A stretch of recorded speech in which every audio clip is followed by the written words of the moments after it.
Making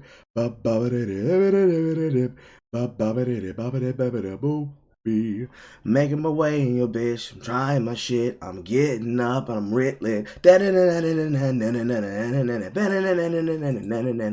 So my shit in my way, getting it in, cause I'm not holding nothing back. You know, reason, cause you know what, I'ma get you, gonna be real, man. Cause it don't need you, I ain't gonna miss you, cause I ain't gonna hold it, cause I got a clip and I'm jumping it.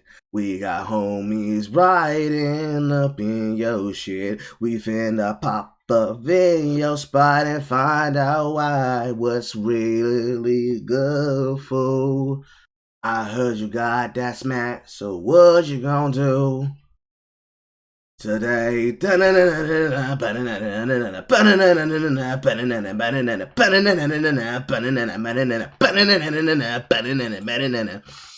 Hello. Hi.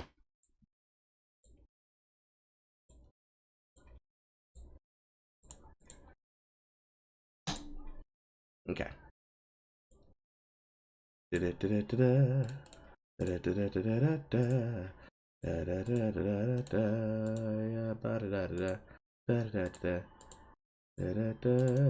Actually, let's just do it this way.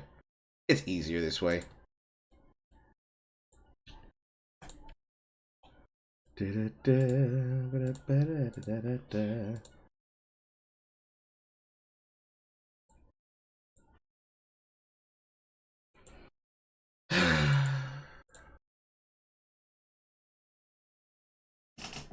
I hated the Barbie movie, which is unfortunate. Me too, man. Because the trailer, to be honest, looked wholesome and fun. As a girl who grew up with Barbie, I was kind of looking forward to it. That was the first trailer. But then the second trailer came along, and the 30-year-old moviegoer in me was like, hold up. Something's not right here. I've seen too much in like the 7 years of like Hollywood, the little messages and shit they like to sneak into films and, well, not so sneak into films. My like not at all secret gay agenda. Know that I was the only Mexicano working alongside a bunch of white boys. What does this have to do with You being a lesbian? And you're just another man taking credit for a woman's work. I know socialism is a charged word. You stole it. Then you stole it. Then I stole it. It's called capitalism. Snow White that is not going to be Yeah. saved by the prince. and she's not going to be dreaming about true love. I remember my grandmother saying to me, I don't care what they tell you in school, Cleopatra was black. What the fuck is this? There were certain red flags that came up in the second trailer that slipped past me. If you love Barbie, this movie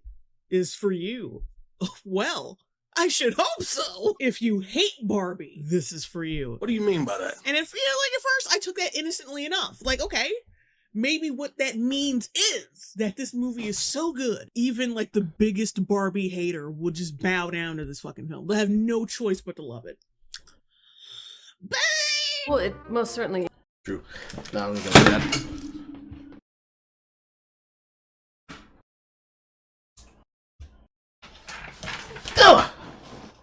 Hello, everyone. How are we doing today? It is me, your neighborhood Carlito. I'm here with a surprise video. Jay finally finished it, so we're gonna watch it. Apparently, I'm in it. Apparently. I just go ahead and tweet.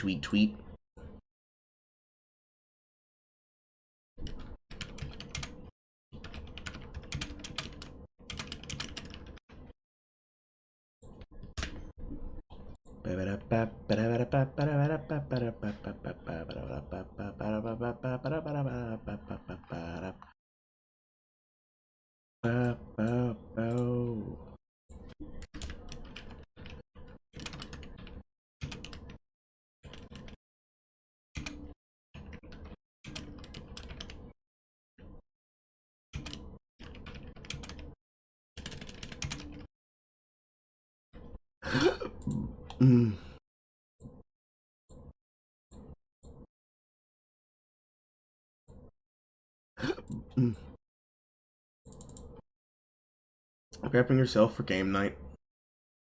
Well, don't spoil anything, Aqua. I haven't seen it. But supposedly I'm in it.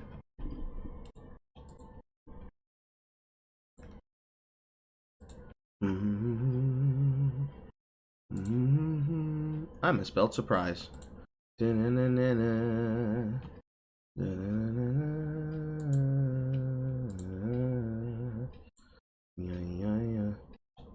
Yeah, yeah, yeah, yeah, yeah.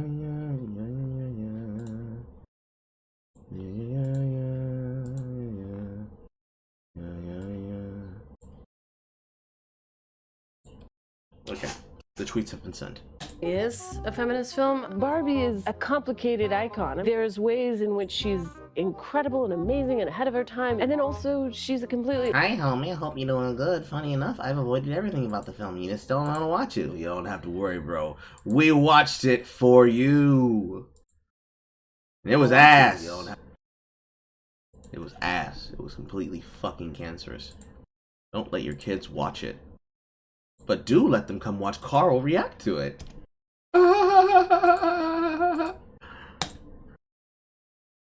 unrealistic body type that nobody could ever reach. Unrealistic body type that nobody could ever reach. You mean 70s women when they weren't eating fucking noxious levels of junk food? That's wild. That's crazy. That's crazy. That's really crazy. To be upfront and let you know that we're not going to shy away from the problematic parts of this. We have this amazing scene where Barbie goes to the real world and has this encounter with a young teen girl who just like... Girls. 4 of them, plural.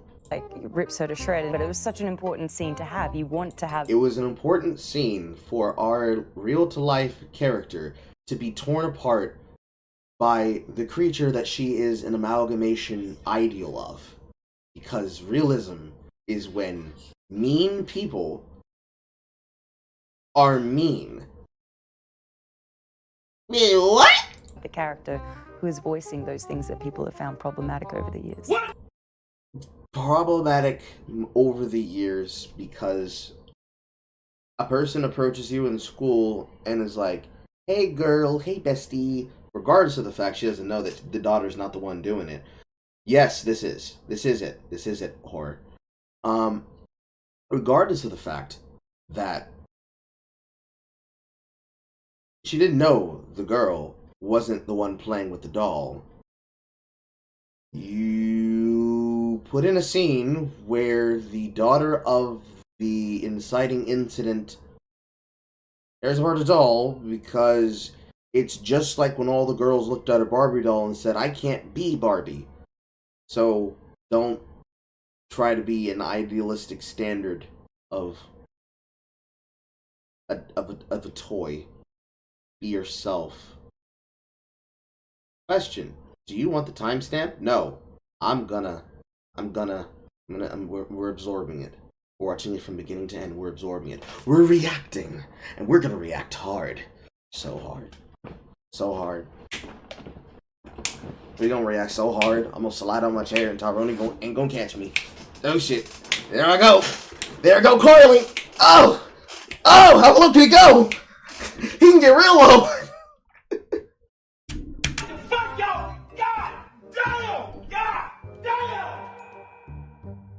That's not what it means. That's not what it... No. The cast and crew made it their mission to let you know that this movie is for everyone. It's feminist in a way that includes everyone. I think...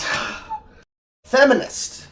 Root word of gender, meaning feminine, as in woman, as in adult human, capable of gestation and menstruation, as in not male.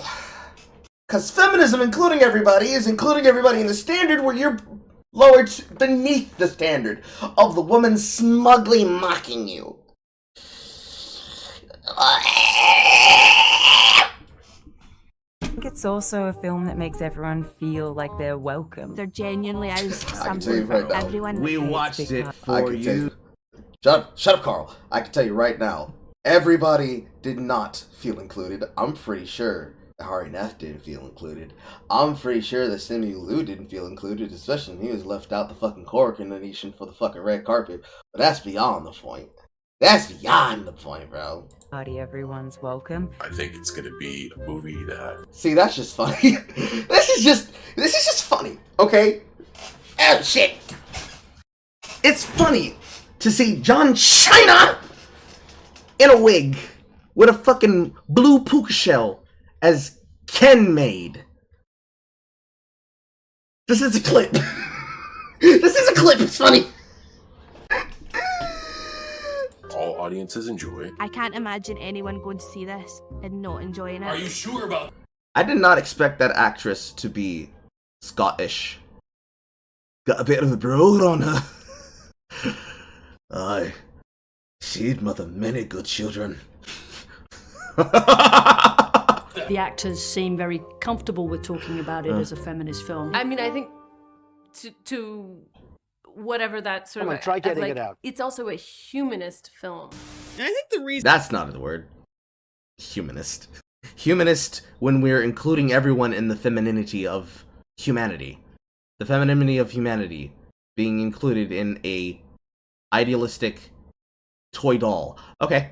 Why people didn't pick up on all this shit earlier is because the marketing campaign for this film was brilliant. They kept it light and fluffy. They didn't expose how deep the film was going to be until its release. Very smart thing to do. But now that it's out... So to summarize, when they say this movie is for everyone, it's for people who love Barbie, but not really. We'll get to that. And it's for people, specifically for people who hate Barbie, which means it caters to both fucking audiences. A film that they were hoping would, like, boost the Barbie brand because that virus that shall not be named kind of was tanking their business for a while. And judging from current reports, it seems that now Mattel is having a bout of buyer's remorse. In spite of the $1 billion they've made and surpassing The Dark fucking Knight, I'm kind of pissed about that. Is it woke? Is it a deconstruction of a beloved IP? The answers to all these questions are, yeah, business as usual. It's no different from Dial of Destiny, TLJ. Just leave me here. Just leave me. Go away. We really need to get to the bottom of why this character characters and why the charactering that character characters is wrong. I'm a Barbie girl in a Barbie world. It starts exactly how a Barbie movie should. Bleak nothingness with some text. Already, there's like red flags. It's like tiny red flags. That transitions into a lame 2001 A Space Odyssey reference. There's a point that's made in the film that kind of makes this look even more pretentious. Like I said, we'll get to it. We get narration from Helen Mirren. For years, children have only had baby dolls to take care of. The girls who played with them could only ever play at being mothers, which can be fun, at least for a while anyway. Ask your mother. So anyway, little girls who were dragged to see this, your mother... What a I know. Pause, Andy, moment. What a horrible imposition to put in the film. Because I, of course, watched this. Some of you will probably have not seen these things. I'm not sure if that footage will come out on my end, or if she'll use the footage, because we recorded a thing for it. What a horrible way to tell people, hey, yo, fam, having kids, treating kids, playing with kids, man, it can be fun for a while. Ask your mother. What a horrible way to be like, hey, yo, I wanted to bring life into this world, and it was exhausting. And it was fun until they wouldn't shut the fuck up! Oh my god, the baby just kept crying and crying. What a horrible way. What a horrible way to talk about something. What a horrible way to talk about people, about the world. And that's the opening dialogue of the film. That can't get good. Mother resents you. Barbie! So we got rid of, like, childish things like motherhood and prostrated ourselves to the great Barbie. And, you know, yeah, it's a little creepy having this really tall Margot Robbie wink at the camera. All these children surrounding her, staring up her Barbie pocket. Yeah, it's more, like, eerie than funny. It's like, why did you do this? For anything other than the reference, we lead into a clumsy transition to the Barbie logo. She introduces us to all the different Barbies. Barbie is all of these women, and all of these women are Barbie. Thanks to Barbie, all problems of feminism and equal rights have been solved. What is that joke. Like, ha ha ha, see, Barbie didn't cure the whole world of sexism. Like, yeah, we know. We know. Barbie is supposed to symbolize what can be possible. See, like, when the movie starts out catering to the people who hate the brand, it's not a good sign. We're calling out the fucking idiots who thought Barbie was gonna fix everything. Like, nobody thought Barbie was gonna fix everything. Nobody. And if you did, you kinda don't need to be in Barbie pocket and Ken stuffing. Let's not dwell on that. Let's just let that sit there. Let's just let that sit there. Cause hey, this Barbie likes to talk shit. And this Ken likes to fuck some shit up and talk shit. anywhere near a voting booth. It's also implied that the Barbies unironically believe this, despite the fact that they are portrayed as intelligent, competent women. The Nobel Prize goes to... It was really weird when they did that too. The imposition of having them give speeches about how better they are in intelligence is completely underdone by the sheer fact that they unironically believe everything they are told, and the person that apparently has them instilled in them as a belief. Ensue this moment. Barbie. I work very hard, so I deserve it. I deserve this! See, that means the movie's for everybody, because you're trying to play it both ways. And I felt it was really weird when they did that, because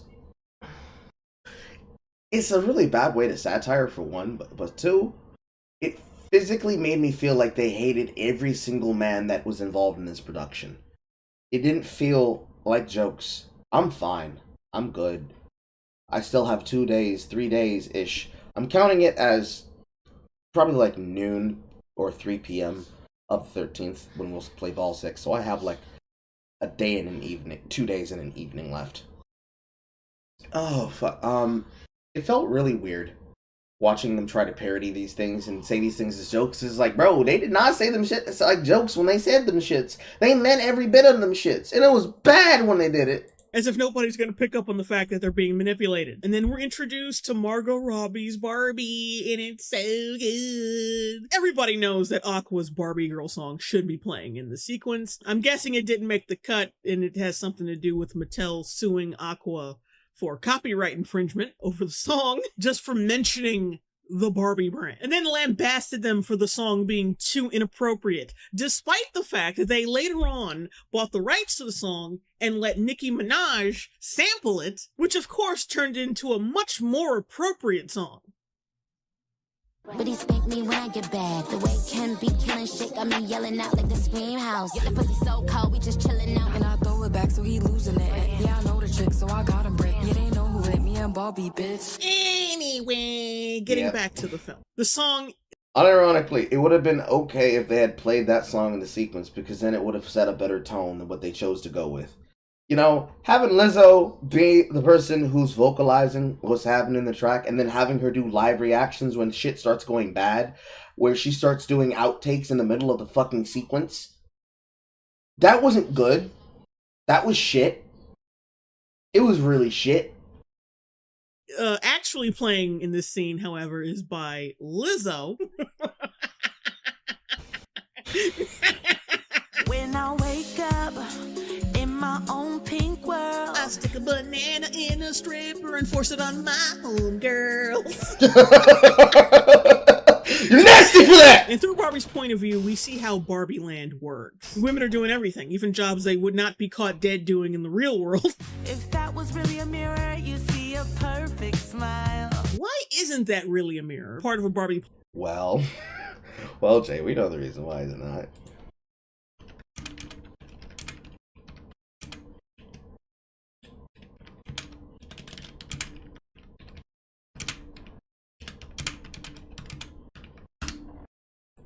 We know the reason why it's not.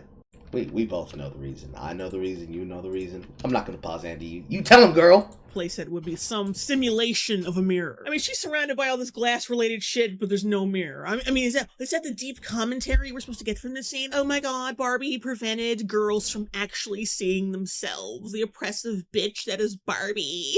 Is that what that is? Is that what that is? Barbie playsets did have elevators. They even showed this in one of the Toy Story films. So like her going down a slide, I mean... whatever. I mean, they could be nitpicks, but at the same time, it's why didn't you just implement the elevator? I pretty much made 2 requests to Greta. A slide that goes from her bedroom to her pool, because that's my dream in life, and a mermaid Barbie. And of course, we've got Dua Lipa as our mermaid Barbie. Wow. And I certainly have a slide that goes from my bedroom down to my pool. And it was so fun. Literally, dreams coming true. That ought to do it. Thanks very much, bitch. What I don't like about this sequence is that they could be doing a lot more creatively. This is a specific way that kids play with Barbies. Like, you see the commercials, she kind of like bounces across the screen like, hey, Barbie, because she can't walk normally, duh. But in the movie, she's just kind of like walking like a supermodel robot. It was really weird when they chose to do that, because the joke about the Barbies with this particular bit, it's something that all of them at least consistently do whenever their feet are on the screen. Also, Greta Gerwig, how could you? How could you feed the feet fascists? How could you? They're fucking starving right now! You gave them uncensored Margot Robbie Toey Woey! They all walk like they're wearing heels at all time. Their feet are always up like this. It is a little point of the film that when shit starts going awry in the Barbie world, her foot is flat on the ground. Not having it be like the Barbies are just floating on fucking air and shit, it was really a misstep. It was really a bad utilization of what you could have been doing. It reminds me so much of how Bill Condon did the camera work for the Beauty and the Beast remake. It's just like facing the front, front again, front. The set design and all that, the atmosphere looks great. I'm not taking away from that. But in terms of camera work and the activity of what's going on in the scene, it's kind of lifeless. Helen Mirren comes back with the narration. When you're playing with a Barbie, she doesn't just walk down the stairs. You just pick her up and put her wherever you want her to go. I'm so sorry to Helen Mirren, but I hate this movie, and I'm being petty as hell. Like, okay, that's good, but that and the feet thing, that's the only time childhood play and doll mechanics are actually featured in the film and utilized in a creative way. With the exception of Weird Barbie. We'll get there. That's it. Like, that's fucking it. I'm failing. Can anyone explain to me what the heels are for? Fall? What the heels are fall? Full feel? You are confusing me. I only have 2 brain cells, and one of them is just askew like my camera. To see the mind-blowing creativity this film supposedly has. So Barbie's on her way to... All I ever heard from women was complaining about their heels, but when I asked them why they wore them, they got all pissy. Oh, it's because they want to see them look good? I've made the joke before, you know, women wearing anklets is so that when you put their legs, like, to the side of their head or above them, they can, like, admire it.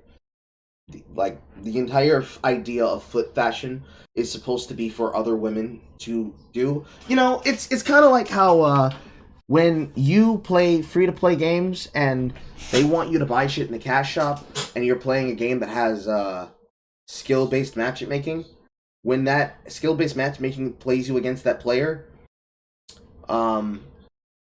you see them have it, and then people are like, ooh, that looks good, I want to buy that too. It's like that, but for women. Specifically designed to get them to go get that merchandise. It is designed to make them go shopping at the mall. Which, well, in my mother's time department store, our time, my time mall, y'all's time, online shopping on Shein and Amazon, you know. Whatever fucking place. She drives past Midge, who's the pregnant friend, who we are told was discontinued by Mattel because a pregnant Barbie would just be weird. Oh yeah, oh, that's great that you remind that, Jay. So, guys, there was an entire playset specifically designed for Midge and Alan, the 2 characters that feel like they're out of place. They were literally sold as the happy couple Barbie playhouse set, complete with the house that Midge lives in. Like, Alan is supposed to basically be the husband and the father of her pregnant child. Pregnant child, Carl? Pregnant child? The father of the child of the pregnant Barbie. Why? Who the fuck knows?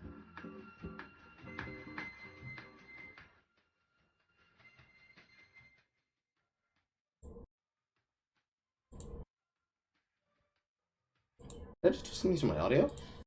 With a Bobby? No, that's Jay's side. That's weird.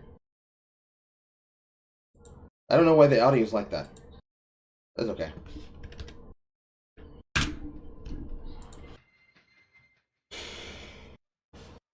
Midge's delicate condition sparked immediate backlash. Many real-life parents worried that Midge would promote teen pregnancy or even single motherhood. Alan and the couple's other child, Ryan, were sold separately from Midge. Yeah. Me, personally, I don't think I could be the kind of parent that would be stupid enough to look at a doll that has a child and be like, oh, if little fucking Susie plays with a doll, she'll get barebacked by Deshaun, and then I'll have a mixed child. I don't know, parents. If you think that a child playing with a pregnant doll is gonna inspire them to become pregnant, I think you have instilled the wrong values in your child. I'm just saying, fam. I'm just saying.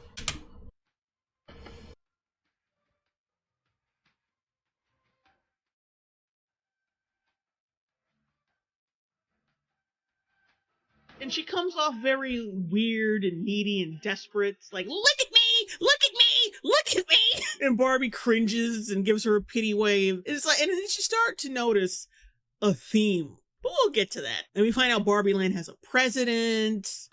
Played by Issa Rae for some reason, because she's bitches in everything. National hearings. They have a White House. Oh, sorry, a pink house. Oh, and look, amputee Barbie in the corner right there.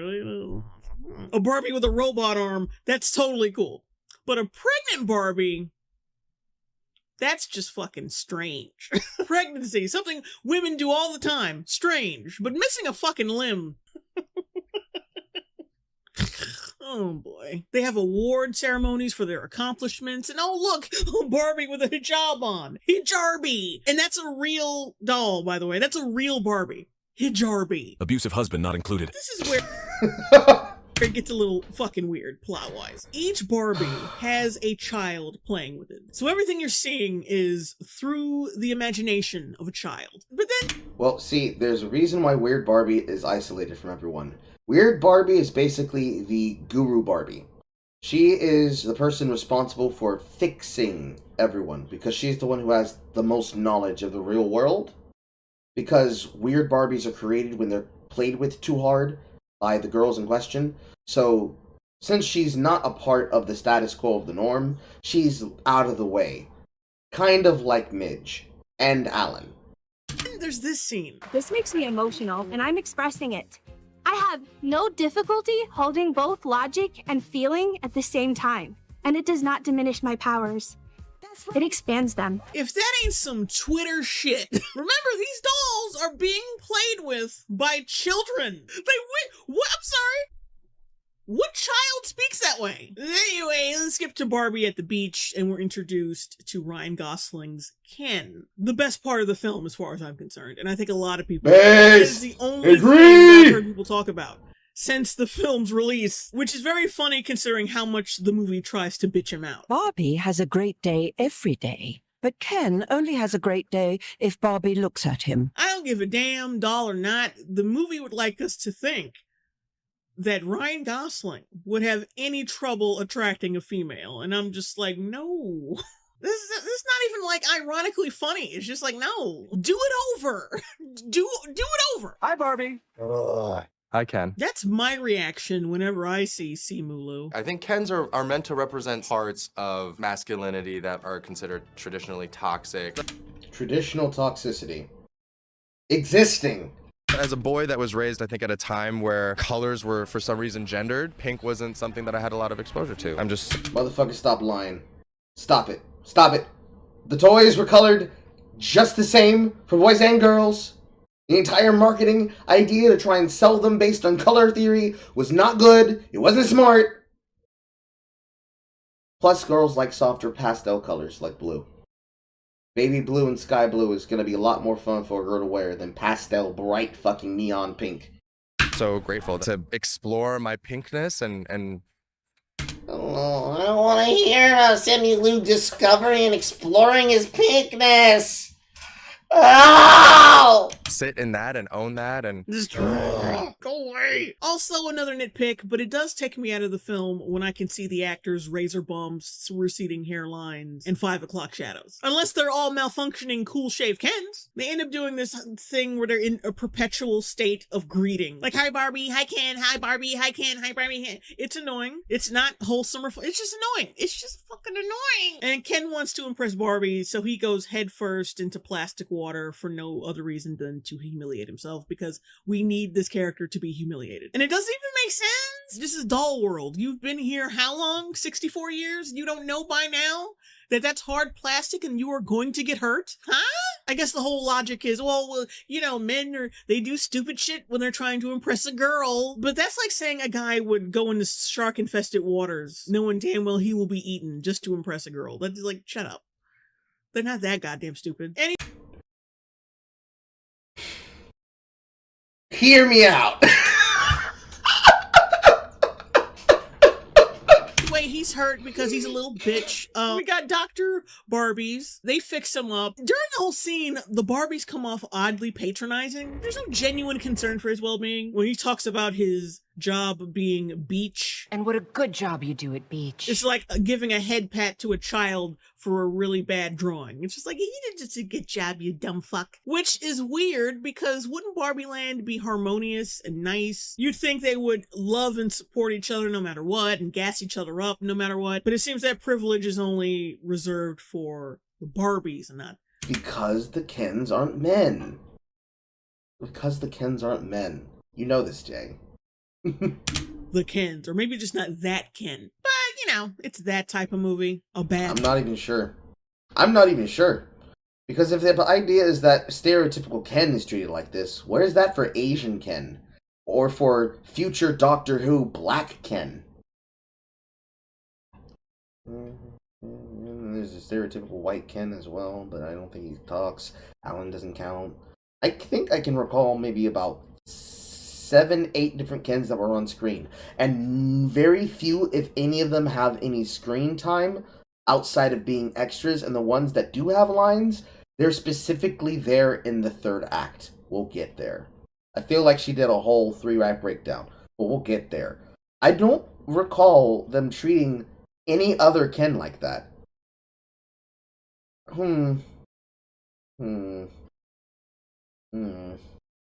don't know.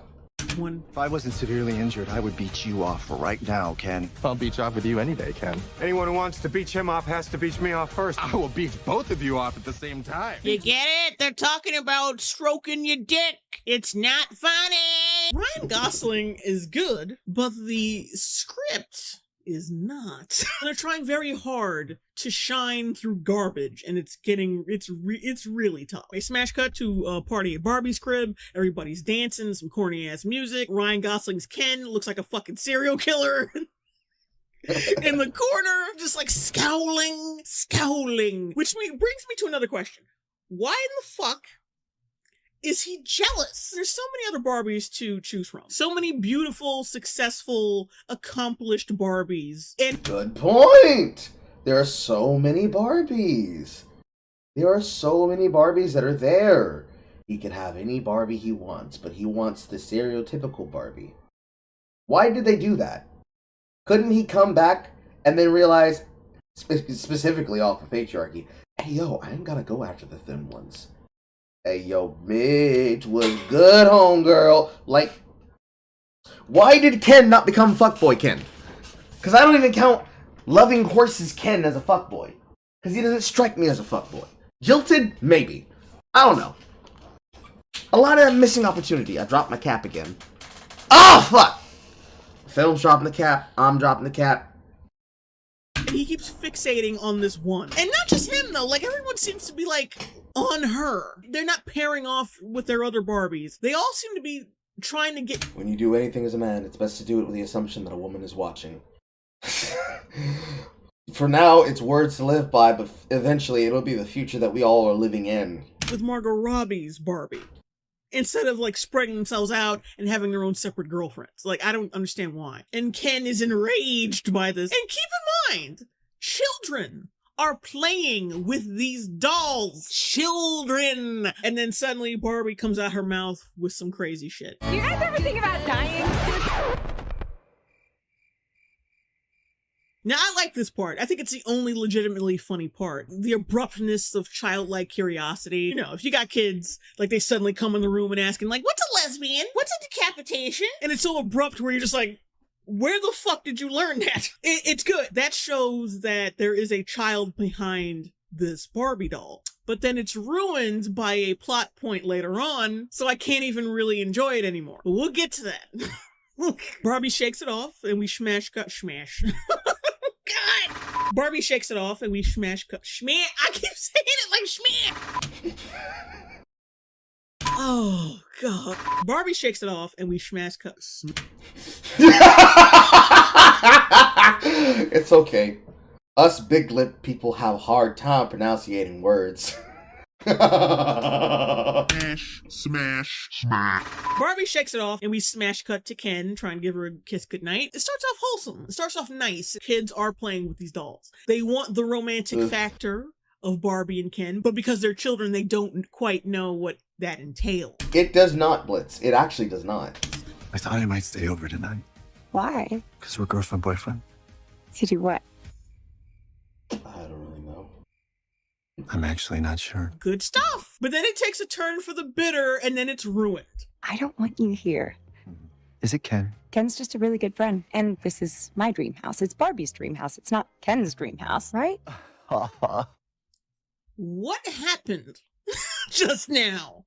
What happened to the scene? It goes from, oh, because we're girlfriend, boyfriend, to, I don't want your trifling ass in my house. What the fuck happened? Like, you've turned Barbie into a 30-year-old eggless bad bitch who thinks the mere presence of a man in her life is going to stifle her independence. Ew. Like, the screenwriter really wants you to know that she's had a problem with men in the past. Indeed. She really wants you to know. And keep in mind, these are allegedly, so far as we know, are being played with by children. Like the 30-year-old eggless hoe she rejects Ken, and Ken is like just... He's fucked. Like, he's almost close to having an Elliot Rodger moment. And then this creepy, psychosexual 70s thriller music starts playing.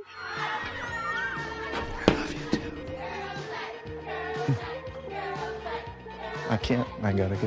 What the fuck is this? Mommy, why is Ken saying he's the ultimate gentleman while fucking Barbie's dead corpse? It's satire, sweetie. He suddenly has this stalker vibe, and I'm wondering, where the fuck did the scene go? Why? And can we talk about how dirty they did Ryan Gosling in the makeup department? Look at this. The platinum hair that accentuates his already kind of big forehead, the guy liner, the bad pancake makeup with tan combo. He looks like a creepy 50-year-old gay magician who shakes his Viagra pills at 20-year-old twinks. Like, he looks more like Ken in real life than he does in the fucking movie. According to Barbie, Mattel, and everyone at large, Ken is just an accessory. No kids actually play with him. He's useless. He's trash. Like, this is what everybody apparently agrees on. He's like a lone wolf in Barbie land, as are all the other Kens. So where are these feelings of anger, resentment, longing, and frustration? Where are these coming from? Out of the air?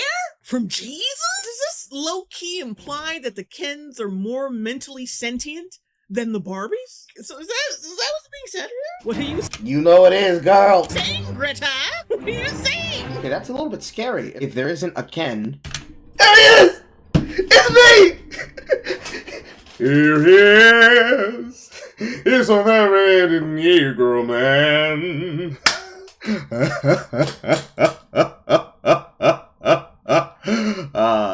There I am. What are you saying, Greta? What are you saying? Okay, that's a little bit scary. If there isn't a Ken being controlled by either another girl or the same girl playing with Barbie, then the Kens are automatons. Literal afterthoughts. Wow, that's a... Ooh, that just got feminist. What was the one that was not able to be resolved? You thought this could really get in the way? Well, luckily we made a crazy enough script that it was literally the whole thing. Then Smash cut to the next day, and we go through Barbie's same routine again, except everything is fucked up. She wakes up startled, she's a little bit more sluggish than she used to be, her shower's cold, her breakfast is burnt, she falls off the fucking roof. So what, a kid just threw her off the fucking roof? And it gets worse. It turns out her feet are no longer arched, they're flat, which seems to really turn on the Black Ken.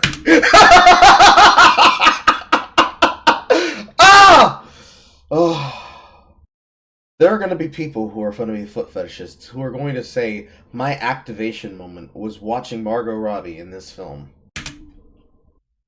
Like, why would you? What are you saying, Greta? What are you saying, Greta? This is a deformity that disgusts every Barbie, even the Ken, even though he's not really allowed to feel that said disgust for a woman's deformity, because all women are queens, blah, blah, blah, blah, blah, we're all beautiful no matter what. Blah, blah, blah, blah, blah. Stop it, Ken. I'm sorry. Gotta have some man hate in there. You know, you gotta have that in there. That is vital for a Barbie film. Flat-footed Barbie. Because there's one thing that's certain.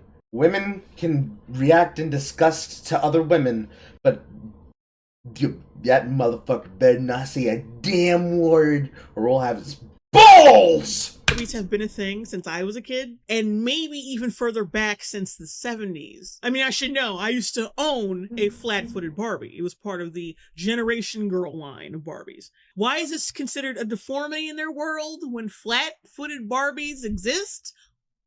So let's do a tally of everything that's acceptable in Barbie land and what isn't so far. Fat bitches, amputees, cripples, good. Normal. Pregnant chicks and flat-footed chicks, bad.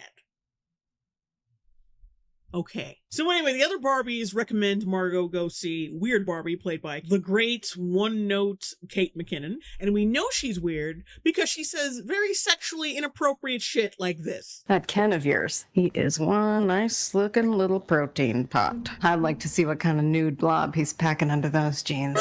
Remember, children are playing with these dolls. And she says protein pop, and I'm like, what kid knows what the fuck that means? Because I usually associate protein pop with, you know what I mean? Like, come on. Like, come on. So where the fuck does a kid know about that? The character of Ken, or a Ken in the film, might be gay. Is Barbie Land as inclusive as we'd want the real world to be? It is, but they are all dolls, so they don't actually have sexual orientations because they don't have any organs or reproductive organs, we figured. One nice little protein pot. They don't actually have sexual orientations because they don't have any organs. I'd like to see what kind of nude blob he's packing under those jeans. They don't actually have sexual orientations.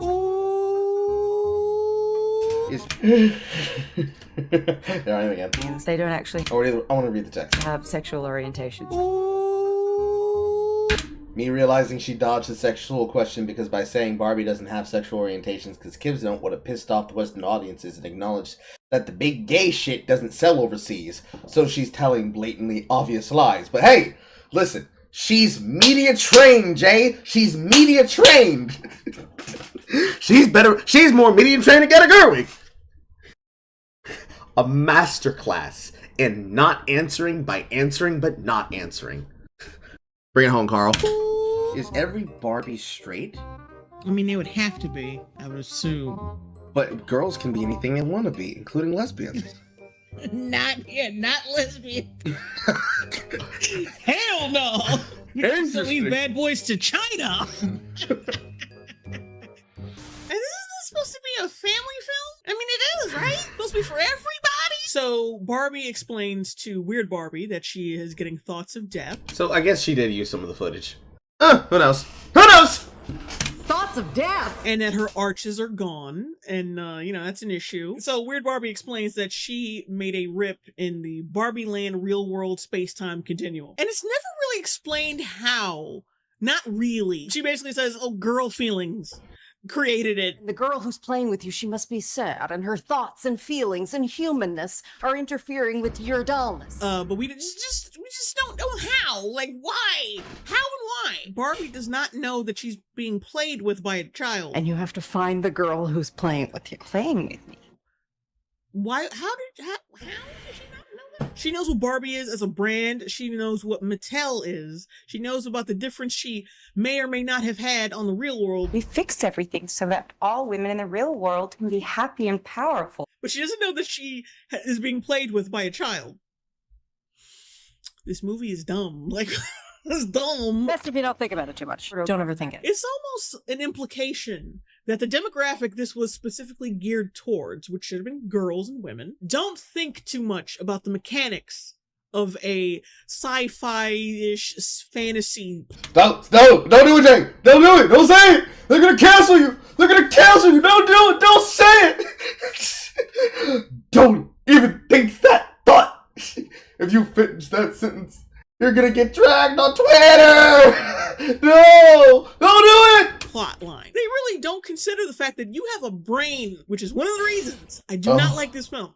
Because there were so many fucking problems. And not everyone's saying how brilliant this is, how much it literally is me, for real, for real. It literally is me! It's gonna win an Oscar. And I'm like, where? Bitch, where? Whenever a child plays with a Barbie, her thoughts and her feelings or whatever are basically projected onto the Barbie. Okay? Cool with that. But I'm saying this should have happened before then. All these problems, the lack of arches, thoughts of death. Thoughts of death! And the emotional shifts. This should have happened before. Right? Because Barbie has been a thing for 64 years. We have the JFK assassination, Vietnam War, Civil Rights Movement, 9/11, not to mention non-world event related shit like child abuse, child neglect, divorce, poverty, self-esteem issues, body image issues, puberty. And only now have these problems arose in Barbie Land. True. They really don't respect the intelligence of their female audience. They don't. I ended my relationship of 2 years. Here's the shit that I was sending her. Let us watch! Let us see women gatekeeping themselves from good dick by using Barbie as a litmus test. All these women here, every single one of them, broke up with their men. Because they were told that he didn't react correctly to the film, so he's not the Ken for me. Women are using the Barbie movie as a litmus test to evaluate their male partner's views on feminism. You're a dumbass motherfucking piece of shit. I just realized that the Barbie movie is a litmus test. The Barbie test. Said she broke up with her boyfriend after he angrily rejected many of the feminist ideals of the Barbie film. Hope you understand you're stupid as a rape, but if you go see it with a guy who's like, Ken did nothing wrong, then you know that you need to get rid of him. Ken did nothing wrong by simply wanting to be acknowledged and not treated like a piece of shit. She couldn't have done anything differently in how she chose to speak to him. She couldn't have been nice. She couldn't have been nice but forward. She had to be a bitch. She had no choice but to treat him like a fucking dog. And then, when he rubbed her nose in it with the Mojo Dojo Casa house, that was a proof that he had to be get rid of, because that's toxicity. Not toxic femininity, toxic masculinity. When you don't let women walk on you, not sexually, when you don't let women walk on you, you gotta go, bro. You gotta go. And if he doesn't like Barbie?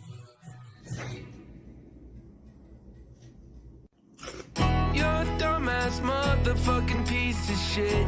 If we all collectively decide to raise the bar, they'll have no choice but to adapt. This man is quoting the fucking Barbie movie on my thirst trap. How many women have had to go?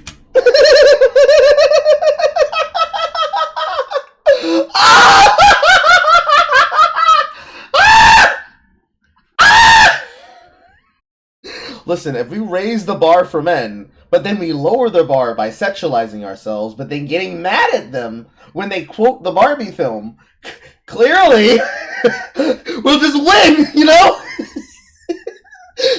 Psychological warfare done right, boys. Psychological warfare done right!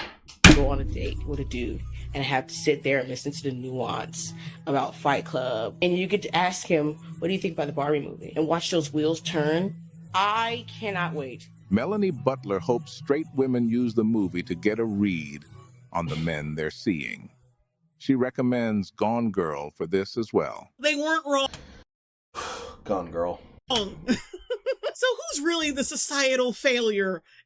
Hold up. If the Kens are supposed to represent what women went through and what men side, and the men sided with Ken, wouldn't that mean that they're on the women's side?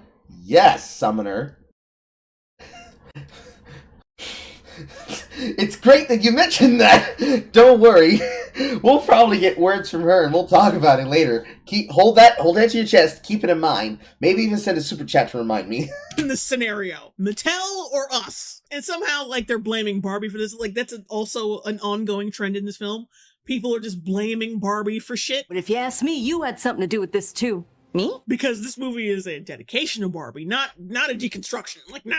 So anyway, Morpheus gives Neo a choice. Oh wait, I'm sorry. Weird Barbie gives stereotypical Barbie a choice. Either you can stay in Barbie land and go back to how everything was before, or you can take this ugly fucking sandal and discover the mysteries of the universe. But no, turns out Weird Barbie never wanted to really give her a choice. She gave her the illusion of choice to give her a sense of control. Like how feminists give you the illusion of choice between being a miserable boss-ass bitch and being a happily married family woman, when they really just want you to be the miserable boss-ass bitch. I'm not adventure Barbie. I'm stereotypical Barbie. I'm like the Barbie you think of when someone says, think of a Barbie.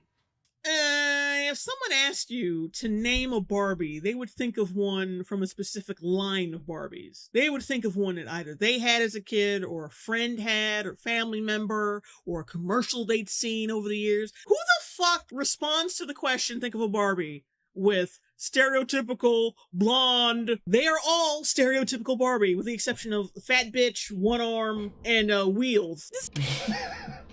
It's actually worse than that, Jay. If somebody asks me, Carl, thinking of Barbie, I'm probably going to end up thinking of my friends as a doll. Or, I'm going to end up thinking of the very propaganda that they insist I think of. Because if you ask somebody, think of a Barbie, so you think of a stereotypical woman, what you ask them is if you think of a woman, and then you think of the women that you're surrounded by.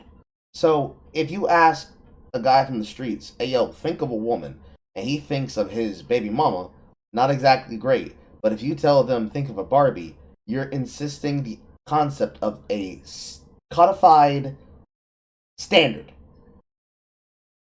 And what is the codified standard that women claim Barbie is? They claim that Barbie is a perfect woman. And that this perfect, trust me, it'll come up later, that this perfect woman is an unrealistic standard. So if you ask somebody to think of a woman, what they're claiming is they want a wallflower. Or if you're a Ronda Rousey enjoyer, a do-nothing bitch. So when you say things like, I'm stereotypical Barbie, I don't do adventure shit, what you're really saying is, I'm not the kind of woman that does that. I'm the kind of woman that stays secure and in my safe space. You go do it. There's a lot of really fun places that this analysis can go. There's a lot of fun places this can go, and none of them are good for the feminist cause. Not a damn one is good for the feminist cause. You just gonna be mad that I'm talking. They're coming to kill me. The women are coming to kill me. Shit. No. No. This is what you set up in the beginning of the film. All of these women are Barbie, and Barbie is all of these women. Keep up with your own screenwriting. So Ugly Barbie forces a stereotypical Barbie to go on this journey, find this girl, do something to fix her, whatever. It's not really specified. You're not gonna think about it anyway, just feel. So she's on her way. You'll get to see all the good work we've done to fix the world. All those grateful, powerful women who owe their wonderful lives to Barbie. I'll bet every woman will say thank you and give you a really big hug. You know, for a film meant to portray Barbie Land as some like wonderful matriarchal paradise with a bunch of strong independent Barbies, they are stupid. And what is this like low-key saying about the creator of Barbie? As if she was so fucking deluded. In the beginning, Barbie just seemed to be consumed with what she was wearing, just clothes. Connie, the whole concept of Barbie was that her clothing would permit the child to pretend they were in a certain kind of activity. The image you were projecting was someone who could play tennis and go to a prom and be a nurse, not a doctor. I never dreamed of trying to change the world. I wanted to show the world as it is. And at that time, there were no women doctors. Like, what is this saying? What are you doing, Greta? Come on, Greta! They're aware of their impact on the world, but unaware that it's completely non-existent. When in actuality, they've not only made no difference in the world, it's very likely they've hindered progress and spread more misery and hatred. Or, worse, Jay, if they're intelligent enough to give speeches to other Barbies, written, of course, by the screenwriter, but keep that in your mind, they give speeches about how they can internalize their feelings and use them to better associate with other people. They're not smart enough or too fucking stupid to consider that they possibly could have had no effect, if not a negative effect.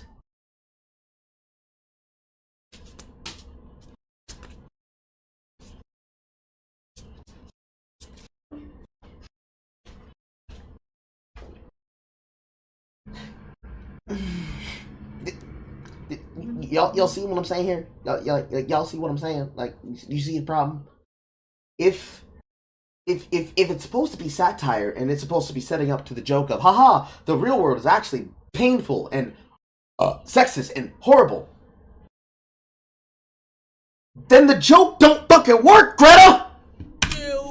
Not unlike modern activism, I would like to believe that was a purposeful message, but I don't think it was. Unintentionally based. Barbie's on the road to salvation with Ken in tow. Turns out he snuck in because one of the Kens bet him to. You can't make me look uncool in front of Ken. Ken's not cool! He is to me. You're just gonna slow me down. So yeah, they go car, rocket ship, all this other shit, and then boom, they're in the real world on those little neon rollerblades that everyone remembers because reference, which is further indication that they should have gone for the 90s Barbie aesthetic for the film, because there's more variety in that. Their outfits don't match the motif of Barbie Land, which is going for more of a 60s vibe. But anyway, just go with it because fuck it. Barbie's in the real world, and as soon as she gets there, we are bombarded with message. Just message, message, message. The only way she can interact with humanity is just sexual harassment. Everybody like gawks at her and she's afraid, but then everyone admires Ken and just like looks at him with admiration. He doesn't really get any attention, and then all of a sudden he's on Venice Beach and people notice him, and then also Barbie's getting this other attention on her, which she's never had before. And it was surreal because we were shooting this fiction, and then there was like another layer where people were noticing Ryan Gosling and Margot Robbie on Venice Beach, and everyone who went by Ryan would high-five him. Pause. You're talking about the set, or are you talking about filming on the set? Because I remember this story. That's not the context of how you did that scene, my girl. What? And say like, right on, man, you look great in neon. And Margot, they just look at her. And they like look her up and down and then move on. And I was like, oh my gosh, it's happening. People are terrified to approach a woman because we've made it a social stigma to never approach women and talk to them, regardless of what they're doing at any time. The thing that you encourage people to do by fucking terrifying them into being scared that they'll be next in the persecution cult? Yeah! Yeah. I'm gonna pause right there just to interject for a minute. Greta, what do you expect men to do in that situation? Men are notoriously twitchy and nervous around attractive women, but they're comfortable around a man that they can relate to. I mean, the literally me joke isn't just a joke or a meme. I mean, there are men who actually identify with Ryan and see him as very approachable and nice, and they relate to him and they look up to him. They see him as something attainable. But Margot Robbie? Not so much. As I said, men are notoriously nervous around beautiful women. They're not going to speak directly in public to beautiful women, especially not in front of a Hollywood director who scrutinizes normal human behavior on national fucking television. They just look at her. Oh no. She's honestly implying that were just being creepy because they didn't walk up to Margot Robbie and act friendly with her. And let's be real, she'd be saying the same thing if they did. True. Oh, you know, my movie is like, it's bringing out the sexism because men are going up to Margot Robbie and acting nice. So any men who have seen the Barbie film and think that the movie, and by extension Greta Gerwig, is somehow on your side, she isn't. She's just another Hollywood feminist who thinks you're a creepy weirdo. The sexualization, it's happening in real time, man. Speaking of which... A few moments later. Were his abs real? Yes, they're real. That's what he looks like. He looks like a Ken doll. No, he's I thought they were painted on. No. Comedy gold. With a side of depression. No, that's just him. It's wild. Lots of cunts. Despite a couple like stereotypical gay characters who kind of ogle him, but that's fine because that's two men, so you know it kind of cancels itself out. Also, the stereotypical gay characters, that's interesting. Ooh, love that. Wow. Very interesting. Interesting. Like, even gay men are not safe in this film. Oh, and my favorite caveat, like the white males wearing polo shirts and asking women to smile. Give us a smile, Blondie. Brilliant. This is brilliant. It's not over. Just vocal harassment on the street, you know? Because it's not true to life if a group of five preppy guys, and they look into my eyes and tell me to smile, big rig and ride. If they keep complimenting me, I just might die of embarrassment. I'm gonna cry. There's nothing better, you know? Where were you when Chad wanted your number, Chad? When were you when he was like, "Hi, I'm Tad. You wanna go out Sunday to the bar, cop?" You know, have you truly existed life if a man didn't approach you and say, "Give me a big smile, beautiful," and then creepily smile like this? Did you ever really live? That never happened to you. Truthfully, chat. Are you a woman if you haven't been harassed by a man? I'm whiling. Never used in media at all. About a smile for me, huh? Smile. Smile. Come on. Time's up, Jackie! Ah! Why did you cause me that physical pain? Why did you cause me that pain? We said we would never mention that again, Jay. How dare you? Oh my god, Generation Queer was horrible. I'm sure you have a very pretty smile. May I see it? Oh my god, really? Yes, they really did. Smile for me, sweetie, and then she replies, "Time's up." Smile. Smile. Drop yours. Drop. And one of them yells out, "You'd be cuter with a smile on your face." Now please have mercy and smile.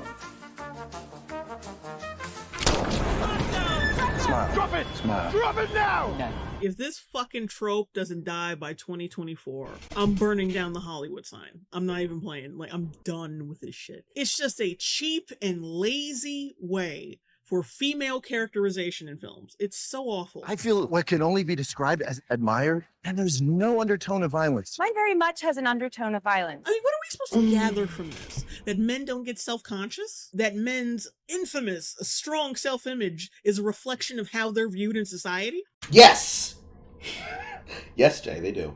They unironically believe that men have absolutely not a zero thought in their head about their survival, and think that if a woman was to approach them very creepily, you know, looking like Nora Fawn, that if they walk up with the, "Hi, can I get your number? Ooh woo," that we're supposed to swoon for that shit. For me, my danger bells go off. My danger bells go off all the fucking time, bro. Even when women that look like they're on my level approach me, I'm still going to be fucking cautious. Still. It's not even a matter of, like, confidence at that point. It's just, like, matter of safety. Fear and safety. And depending on how horrible it looks like they're going to emotionally affect me, excitement.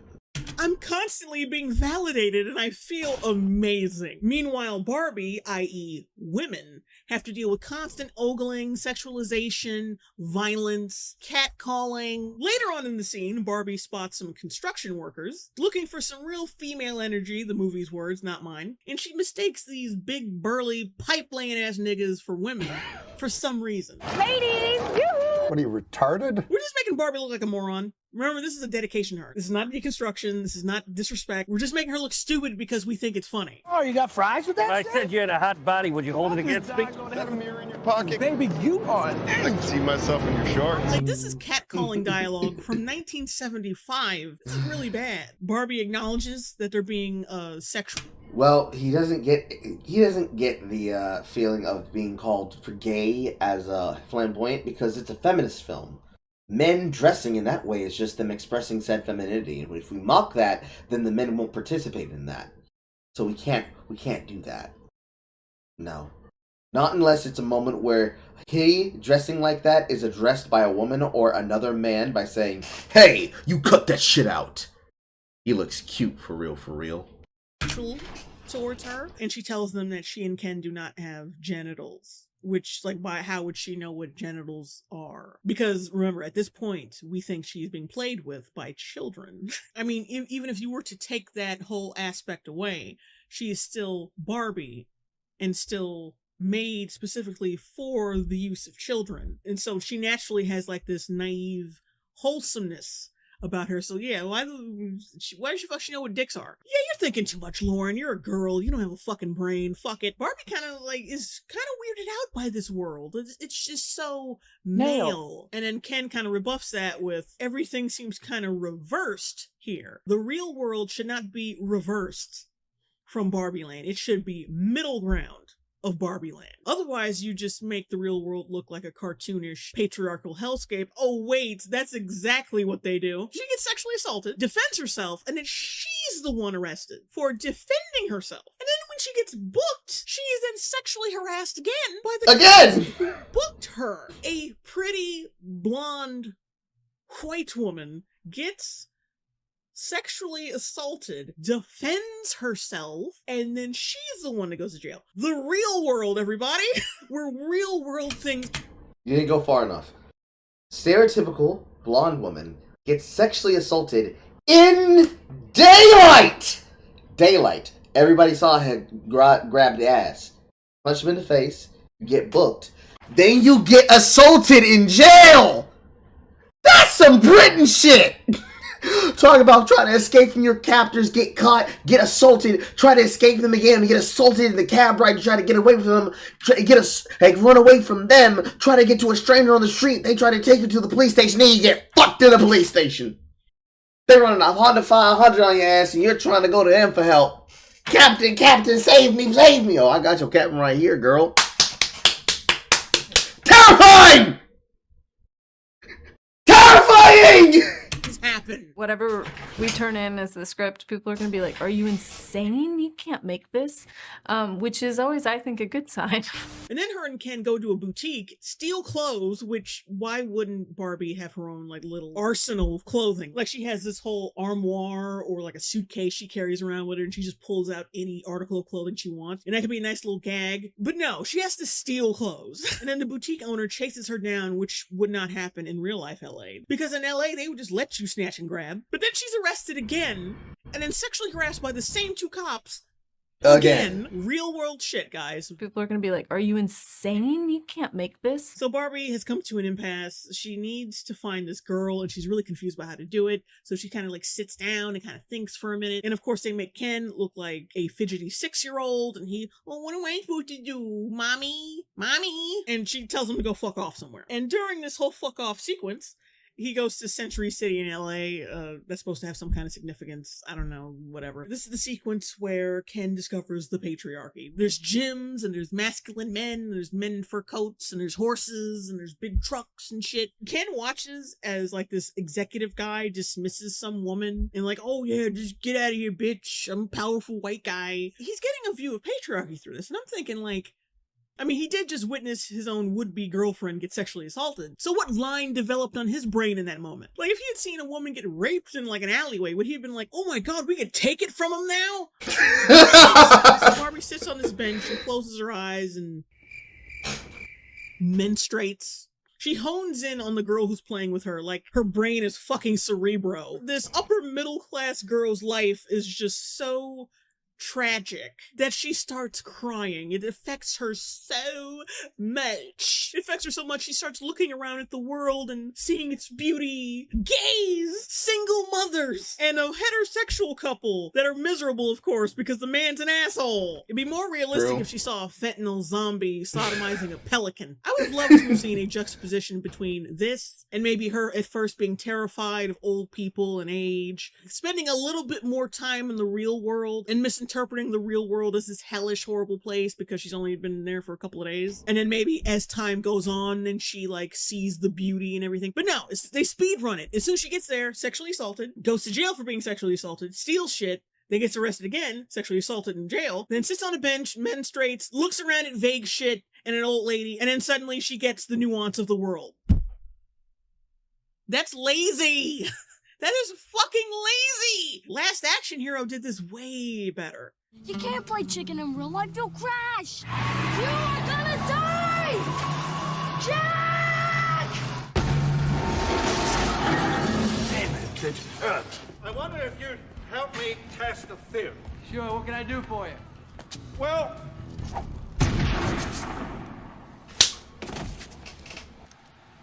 I've just shot somebody. I did it on purpose.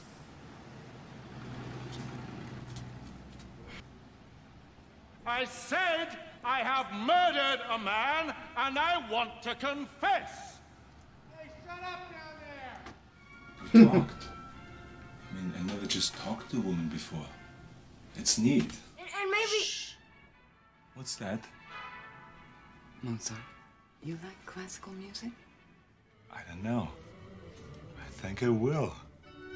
Wow. A fucking Arnold Schwarzenegger movie from the 90s did this better. Embarrassing. So smash cut to Mattel headquarters where they catch wind of Barbie and Ken's existence in the real world. And that's where we're introduced to the CEO, played by Will Ferrell, who says that Barbie and Ken's existence in our world could have a catastrophic effect. This is also where we're introduced to America Ferrera's character, but she doesn't really have a character. So far, she's just some chick who draws pictures of Barbie. I wish it went any deeper than that, but it really doesn't.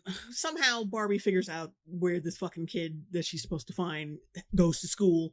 We get a little bit more man hate. Like I have fear with no specific object. What is that? It's anxiety. I have it too. They're just awful at this age. I feel amazing. That's because kids don't take it out on the dads. I don't know. I just don't know what the fuck this movie is doing. We're introduced to the kid, who is the daughter of America Ferrera's character. We'll get to that. And she is, for lack of a better word, a twat. She's such a twat that Barbie needs a buffer before she even gets to her. Barbie introduces herself to her and her friends, and the fucking little girl proceeds to go on this feminist rant about how Barbie has ruined her life, which people who defend this film have told me it's supposed to be comedic, it's supposed to be making fun of people. Where would be the comedy? That's what I want to know. Where was the comedy? I didn't laugh. I didn't find it funny. I felt pain. We've all felt pain. But I felt pain for the people who said that's supposed to be comedic. Listen, I don't see the comedy in that. And if you see comedy in that, I have to question what negative shit happened to you in your life that you think, haha, that's supposed to be a joke. How suffering was it? Like this?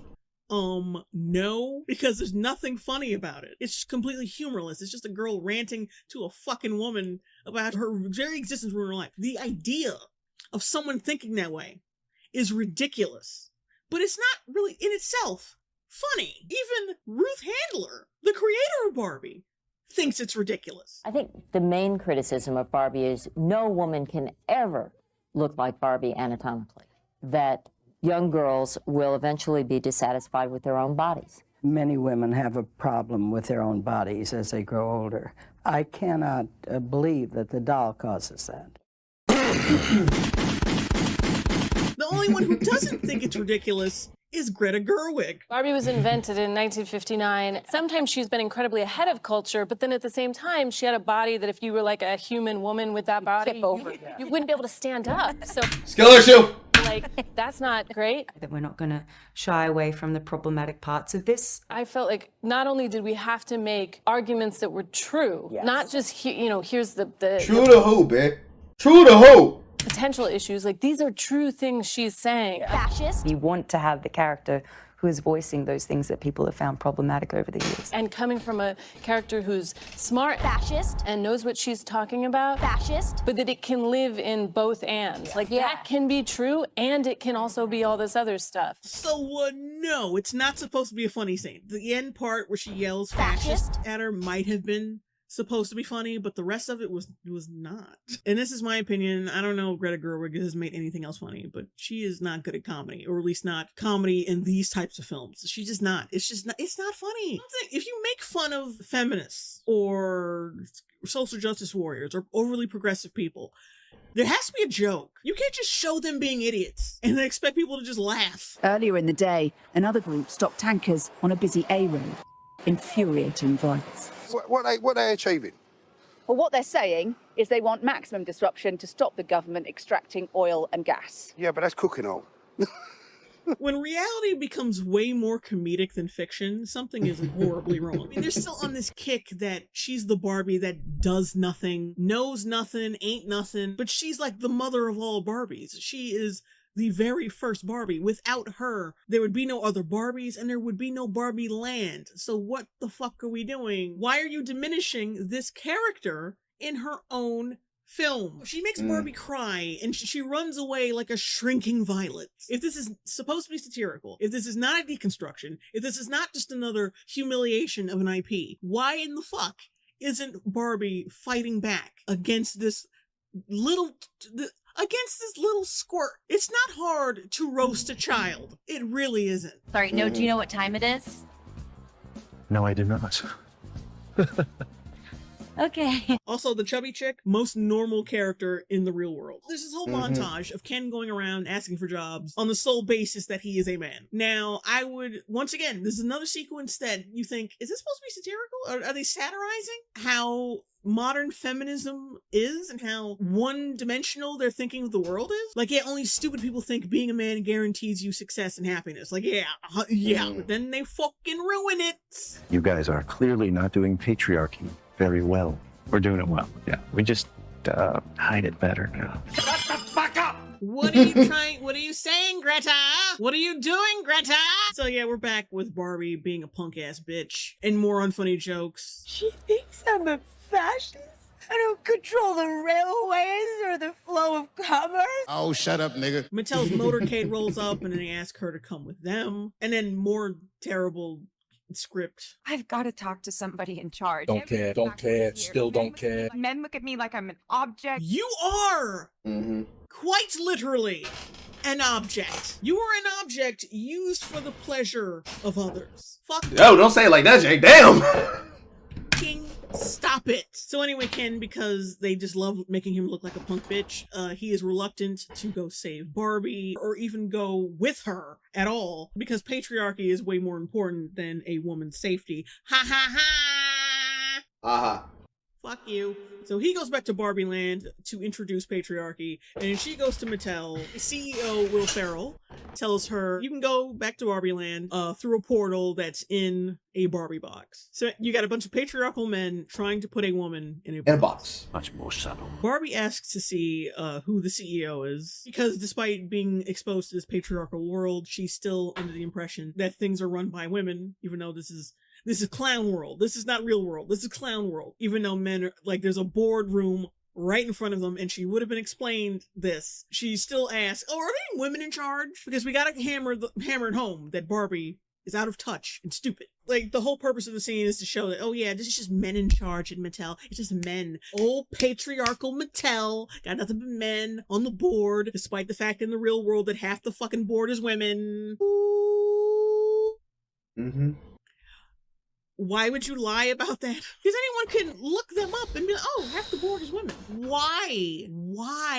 And the only conclusion I could come to is that it's a way to make themselves look more pious. Because keep in mind, for the past few years, Mattel has been trying to rebrand as some kind of like woke company. They have non-binary Barbie, they got the cripple Barbie, fat Barbie. Barbie with Down syndrome was created to allow even more children to find a doll that represents...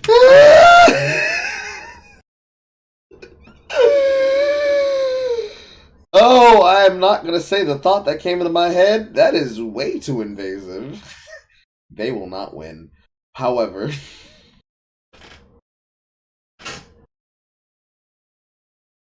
It's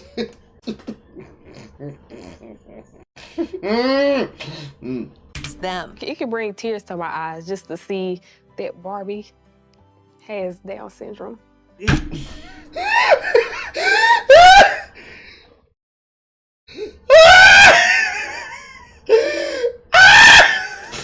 Hey, look, see, we are woke, and we show this by blatantly fucking lying and erasing the women who make our company what it is.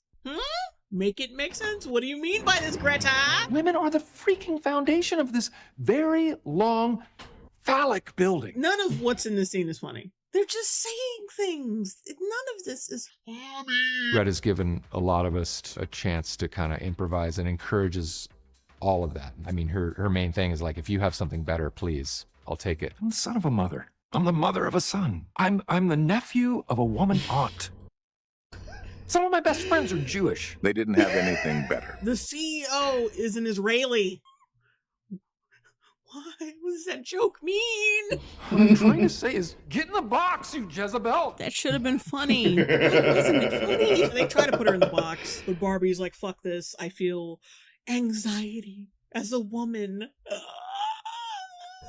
And then she thought of all these like suited CEO businessmen running after like this blonde, pink wearing bimbo. The idea of it is kind of funny. The actual scene isn't, because this is supposed to be the real world. Why is everything more cartoony than it is in Barbie Land? Why? So anyway, Barbie ends up in this very vast, sterile hallway, and then she happens upon, and you're not going to believe this, the ghost of Ruth Handler, the creator of Barbie, played by Rhea Perlman, which is, in my opinion, not good casting. I think it should have been played by someone like Ellen Burstyn. She fits her look a little bit more. Or Gina... Or Helen Mirren.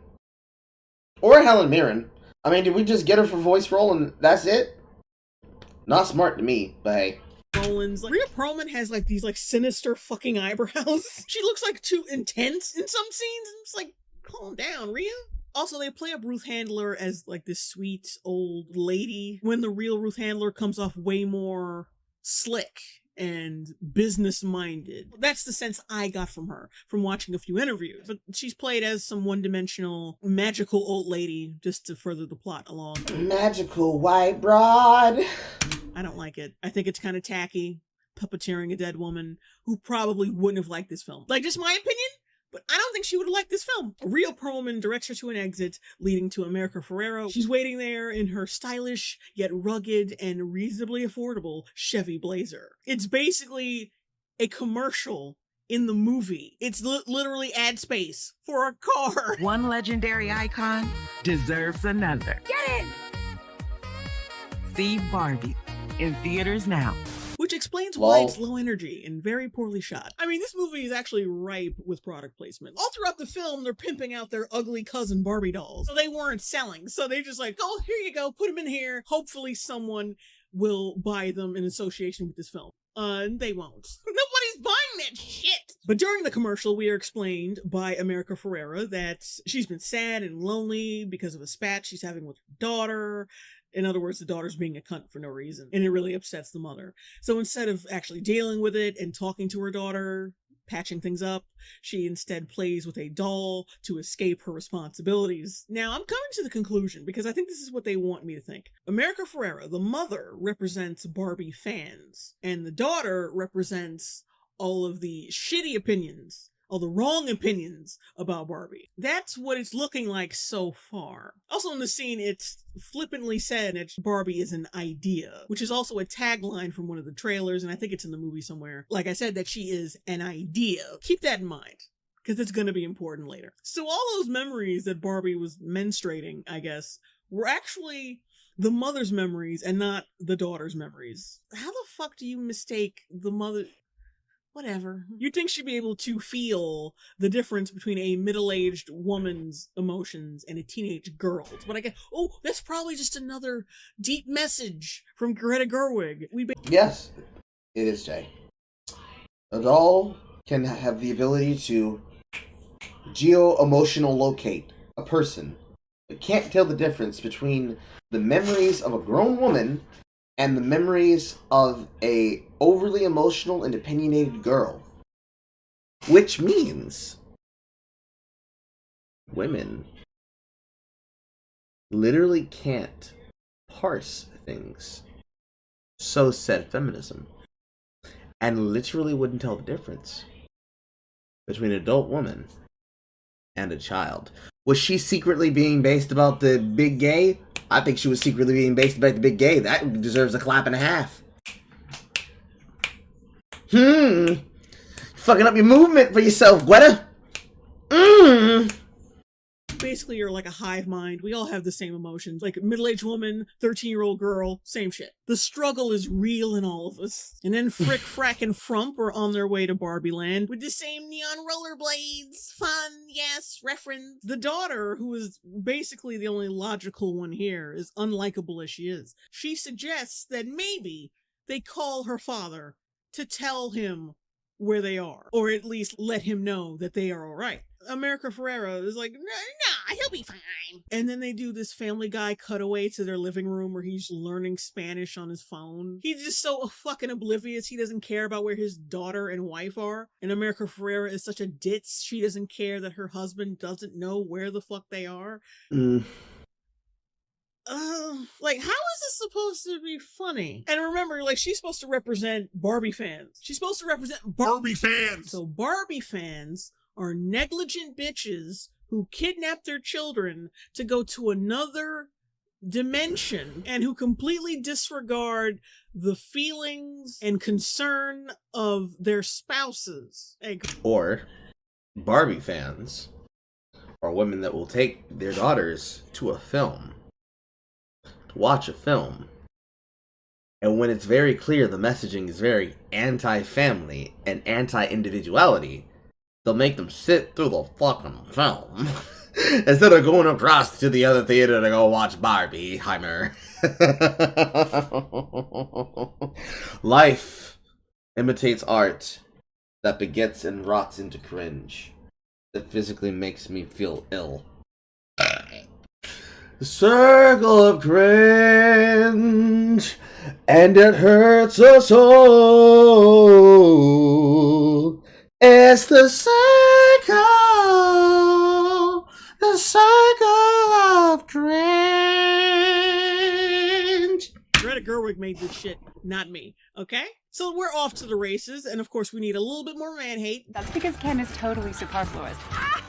Just to spicing it up, just spice it up. The makers of Mrs. Dash brings Mrs. Andre. And then we smash cut back to Venice Beach where Will Ferrell and the CEOs are hot on their trail. This could mean extremely weird things for our world. Nothing any of our collective imaginations could ever dream of. A podcast hosted by two wise trees. I honestly don't know how anyone could have liked this film.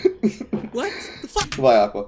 Will Ferrell's CEO character is meant to poke at corporate performative wokeisms, but the jokes just don't fucking hit. This should be the comedy hit of the summer, and it just fucking isn't. And I don't mean money made. That's not what I'm talking about. It should be genuinely funny. It's not even just like, oh, this movie is for girls. Only girls would understand these jokes. It's like no one would find this funny. It's just mouth farting. These jokes are gonna get fucking old by the time this comes out on streaming. In fact, they probably already are old. Barbie and the Illegitimates finally make it to Barbie Land, and they notice a little something weird. Like men playing sports and having confidence and not being dismissive and petty to each other. It was the set of Top Gun! Horrific! Where do the Kens stay? I don't know. That is the only time the power imbalance between the Kens and the Barbies is directly mentioned. Because you get a whole college feminist dissertation strapped to a brick, which then hits you directly in the face when it comes to all the other messaging, all the feminist shit. But when it comes to anything involving men, it's kind of like, you have to really dig. You yourself, as an individual, have to see that for yourself. It's like it was totally by accident. I don't believe for a second that anything was deliberate on that front. It turns out the Kens have completely himboed Barbie Land. And honestly, I dig it. Because, and this may shock a lot of people, characters that are like proactive and do things that have like relatable traits are more well liked than characters who don't. That's why nobody gives a shit about Margot Robbie as Barbie. Everyone cares more about Ryan than her. She's got nothing going on up here. But see, that's deliberate because this is a deconstruction. And you can't deconstruct a character without shitting on it. So we smash cut back to Mattel and it turns out the Mojo Dojo Casa House is actually selling like fucking hotcakes. Little boys are going crazy over it, despite the fact that it is still pink. Strange how they didn't repaint it like blue because, you know, patriarchy. Either that's an oversight or it's supposed to mean something. So now we know events in Barbie Land affects Mattel's merchandise. Okay, so why didn't a bunch of sad existential Barbies start popping up as soon as she started to change? I know they're gonna say, oh, they bring it up later with that little cutaway. But here's the thing. Different dolls pop up due to her personality change. Their merchandise should have changed earlier, which means they should have been alerted to something going on in Barbie Land earlier. But they weren't. Not until it was reported that she was in the real world. So, I hate this film. It's bad. It's bad. It's bad! The movie's fucking bad. But anyway, we get more of a window into Ken's patriarchy. You know, you got all the Barbies and maid outfits serving them brewski bears. Saying the same things multiple times with different words is just so fucking funny. Brewski beer, Mojo Dojo Casa House. I mean, shut the fuck up. This is Barbie Land. You can't just undo it in a day.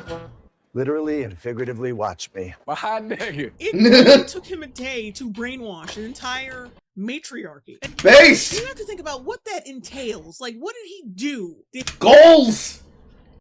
And or head. He beat the fuck out of him? Or did he just, like, gather everyone around and, like, just talk? Like, what happened? What happened? We just explained to them the immaculate, impeccable, seamless garment of logic that is patriarchy, and they crumbled. That's not enough. And it's not even funny. Oh my god, this is like in the 1500s with the indigenous people and smallpox. They had no defenses against it. What is the implication being made here? That women are completely defenseless against a man with an idea? True! Intentionally based. What are you saying? What are you doing, Greta? Barbie Land's horrifying take on patriarchy. You can't stop the Kenergy. Pleasant to others. Ken number one. Acknowledging the Ken's existence. All the men have self-respect, they're happy, and the women are happy too. I think the only reason why we're supposed to think this is a bad thing is because they're wearing maid outfits. But if they were wearing what they usually wear, would anyone really care? Why didn't the Barbies fight back? Was there any pushback? And if not, why wasn't there? They don't have equally effective ideas that could have counteracted theirs? What the fuck happened here? I think that's a valid fucking question. Bad arguments, but they're not going to focus on it, Jay. It's okay. But there isn't anything. You're basically saying that the Barbies are stupid. Remember, this is not a deconstruction. This is honoring Barbie and the Barbie brand and the fans. This is not a hateful, petty deconstruction. You will love this film. And you will buy all the merchandise that comes with it, you fucking seals. But the Kens aren't 100% in control because the following day there's going to be a vote on how to change the Constitution to put it solely in the Kens' favor. I fail to realize why I should give a fuck. Why should I care? They're taking their power back. They're in power. Because if the movie wanted to be subversive and be honest, they would have just let the Kens take over. I mean, think about it. Barbie's supposed to be the protagonist. Ken getting back at her. Why should we feel sorry for her? She's crying. So what? So what? Every night is boys' night. Bars. You got knocked the fuck out. That's what kills me. This movie pretends that this is a protagonist that we were supposed to root for. And whenever she cries, we cry. And we're supposed to understand her plight. But I'm not fucking understanding her plight at this point. What character does she even have? Because she's not really the wholesome Barbie that we grew up with, and the existential shit is just like basic bitch Instagram queefing bullshit that we've seen. Like live, laugh, love. Who cares? We continue the blame of Barbie. Maybe you wished us. Maybe it's your fault, Barbie. Like, she explicitly says she didn't want anything to change in Barbie Land. She thought everything was perfect. So where is she at fault? Maybe the implication is that she secretly wanted a different life from Barbie Land, but she wouldn't have wanted it in the first place if it hadn't been for the rip in the membrane of the Barbie world, real world space-time continuum. True. Because, like, the entire, the onset and inciting incident that leads to the plot is the depression in the mother. If the mother didn't have depression and play with the doll and made an opposite decision, I don't know, play with a Ken, even if that even had an implication. If the implication of playing with the doll is what leads to her wanting to have a different choice of interaction, if she had never played with the doll, then she would have never had a different life, which means she would have had absolutely no problem with it, and probably would have, like all the other Barbies, been susceptible to the Ken's patriarchy.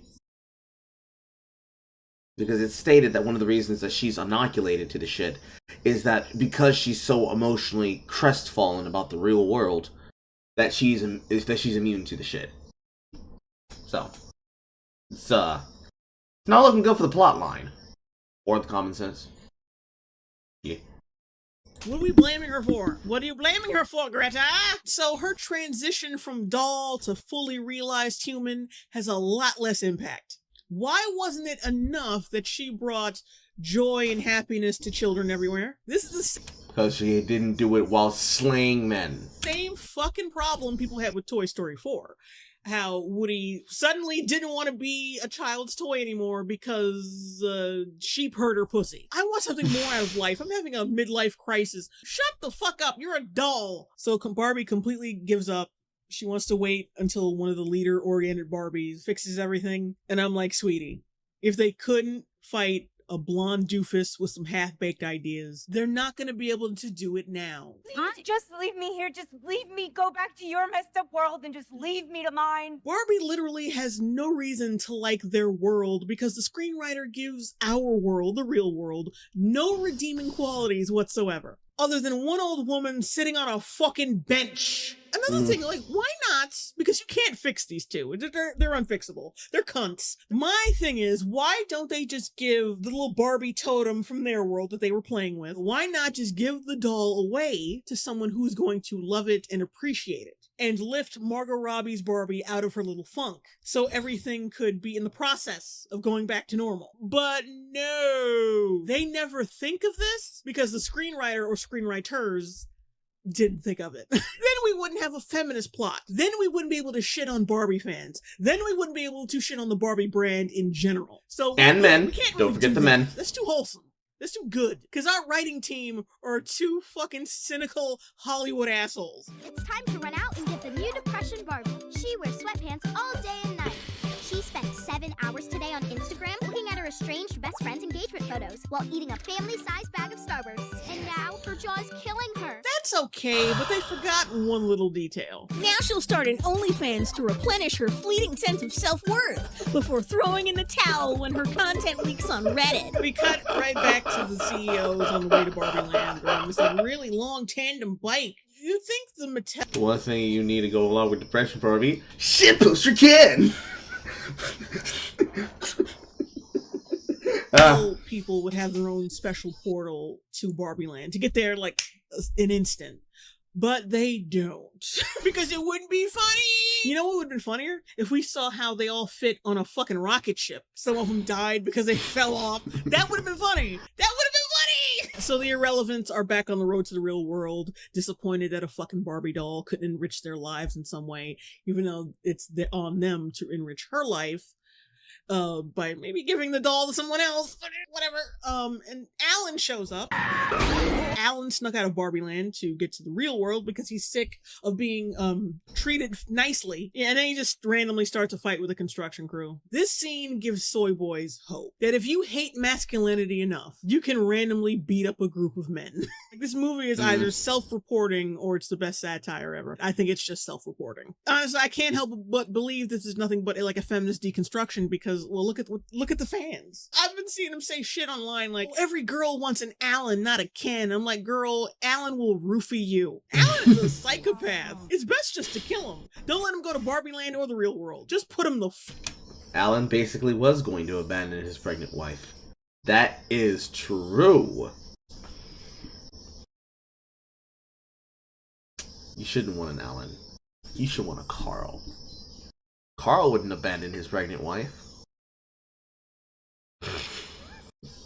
Let's stop that thought there. fuck down. While Alan is beating the fuck out of people for no reason. Basic bitch mother and daughter are giving themselves pats on the back for being basic bitches. Because she drew pictures of Barbie with her head down, that means she's dark and weird and special and like, okay, whatever. Like, no. If we had enough time with these characters, we would have picked up on America Ferrera's, like, I need to be perfect like a doll mentality. But they don't really do anything in this film. Half the time, they're just sitting around looking at Barbie be Barbie, observing the environment around them. You could take them out of the movie and it wouldn't really make a fucking difference. I mean, except for that one scene. We'll get to that. Anyway, back to Barbie Land, where Weird Barbie has taken Margot Robbie back. Does Only Van Barbie come with Trolls from Where's Ken? Only if you buy the double pack feature from Anissa Joma and Ian Joma. Topical.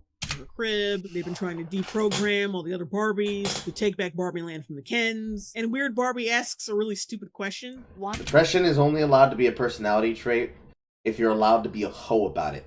Hope Cat. Why didn't the brainwashing work on you? Well, maybe because they didn't try to brainwash her? Unless you're implying that Ken just standing around having confidence and saying shit that's self-affirming to men is in itself brainwashing. Exposure to the real world must have made me immune. She's immune to the patriarchy because she was exposed to the patriarchy. And why would she even believe that's the truth? I'm not stereotypical Barbie pretty. Will you please stop fucking calling yourself that? You're all stereotypical Barbie. Beautiful, thin, fashionistas with a lot of jobs. Barbie somehow feels inadequate because she isn't interesting. But if the screenwriter gave a fuck, she would know that it's a child's imagination that makes her interesting. And even then, like I said, there's no such thing as stereotypical Barbie because all Barbies share the same wacky themes and costumes. Like whenever a white Barbie got something, that means the other color Barbies also got the same theme because it would have been a bad business plan otherwise. So if Barbie is a selfish, neurotic, basic bitch with no personality, then the irrelevants are the culprit, which means they should give the Barbie to a kid who will give a shit. You know, give her back her spirit and her joy, because the only way she can have spirit and joy and personality is through the imagination of a child, which neither of you really are. Yeah, but no, just say she's pretty, which she is, and smart, which she's not, because Barbie has been an idiot throughout this entire film, while also spouting generic, pity-me, feminist rhetoric bullshit. It is literally impossible to be a woman. You have to be thin, but not too thin. You're supposed to love being a mother, but don't talk about your kids all the damn time. You have to answer for men's bad behavior, which is insane, but if you point that out, you're accused. Shut when you think about it. Go! Which would only disable her more as a woman because you offer no fucking solutions other than calling her pretty and smart. So don't even tell me for a second that this film is not woke and is not feminist and is not this, because if they actually gave a fuck, if they actually knew what they were doing, the scene in the car where she is reconnecting with her own daughter and having a moment would have snapped Barbie out of it immediately. But it didn't. Instead, it was this fucking speech. But you know what? Yep. I'm the one misinterpreting this film. And not only does it pep up Margot Robbie's Barbie, it deprograms every Barbie. And I'm thinking, why? It's like, oh, it's impossible to be a woman. Now become empowered over your impossibility. Like, what fucking sense does that make? By giving voice to the cognitive dissonance required to be a woman under the patriarchy, you robbed it of its power. Shut up, bitch. It'd be such a stupid concept if you do that. I think we've all seen the version of the Ken speech that would be given if this was to be about men, but consider the concept there for a moment. The cognitive dissonance necessary and required of operation under the patriarchy robs patriarchy of its power. The cognitive dissonance of the patriarchy is probably muffling the microphone a little bit. To operate under patriarchy robs patriarchy of its power. Say it in your head, chat. The cognitive dissonance required to operate under patriarchy robs patriarchy of its power. So how is patriarchy capable of dominating you and ruling if it is depowered by the cognitive dissonance you must work with actively as you think through your choices? Your opponent is strong and weak at the same moment. Supposedly, it requires this in order to be able to function. Not a normal person could do that. Normal people couldn't do that. Because normal people operating under that rule system wouldn't be able to function as a whole. So whatever the screenwriters were thinking when they thought of that script and wrote it, don't fucking work. It just doesn't fucking work. It doesn't fucking work. That's like saying the cognitive dissonance that I go through as an everyday streamer, trying to become popular or gain notoriety or success is going to affect me so much that I will be broken of the cycle of doing it and just exist. Like, it's unironically, it exists if you don't look at it. Like, listen, bro. Patriarchy isn't Pennywise the clown.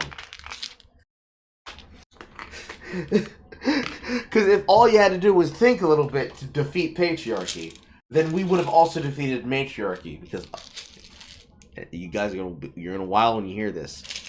Patriarchy is men in power, right? So what is matriarchy? Women in power? Gynocentric culture? When things benefit women?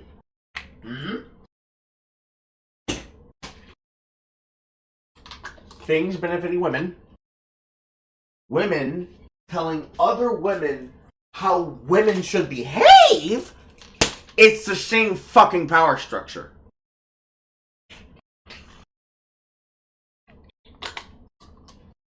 That speech isn't spoken to the Kens to actualize them in the sense that, actually, we should be working together because we want the Barbies to be appreciated and we want the Kens to be appreciated too.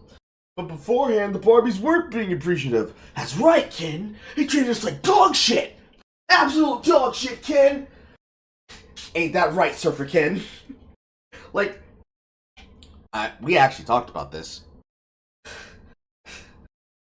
There should be a Elder Ken that would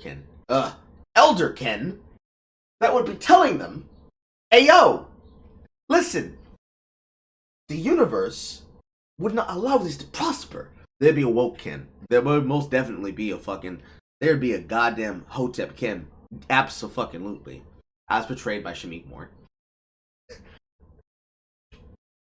Barbie Land wants to proliferate me and make me feel like I can't be me, but I'm just Ken. And Ken wants Barbie to be with me. And we cannot connect if you are not able to connect with me. Can you feel me, Barbie? Can you feel me, Barbie? Bitch. Did they accidentally imply that the patriarchy is just something that's in women's heads? That it's just self-inflicted first world neurosis? Because that's actually correct. Unintentionally based. So the Barbies come up with a plan to take back Barbie Land, pretending to be helpless in public so the Kens will help them, pretending not to know about financial shit in front of them, and asking about well-known legendary films so men will explain them. Because being a cinephile as a man is bad. So yeah, you got a lot of fucking nerve, Greta Gerwig. See, I expect you to just laugh at a movie reference for being a movie reference, but men who like The Godfather are trash. I am beginning to think that these experiences Are personal. are not universal. I'm getting a vibe, okay, that these are like the regular Hollywood douchebags that Greta Gerwig and people like her have to do. Oh, so can you connect with? Oh, Tip Ken, not thanks. Oh God, what Barbie would you sell with a Hotep Ken? Oh man,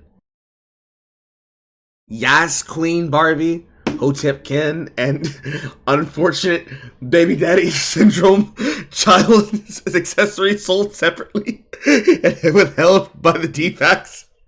Deal with on a regular basis. So naturally, they think that all men are this way. Like, I know you got casting couched a couple times, but trust me, there are men that are human.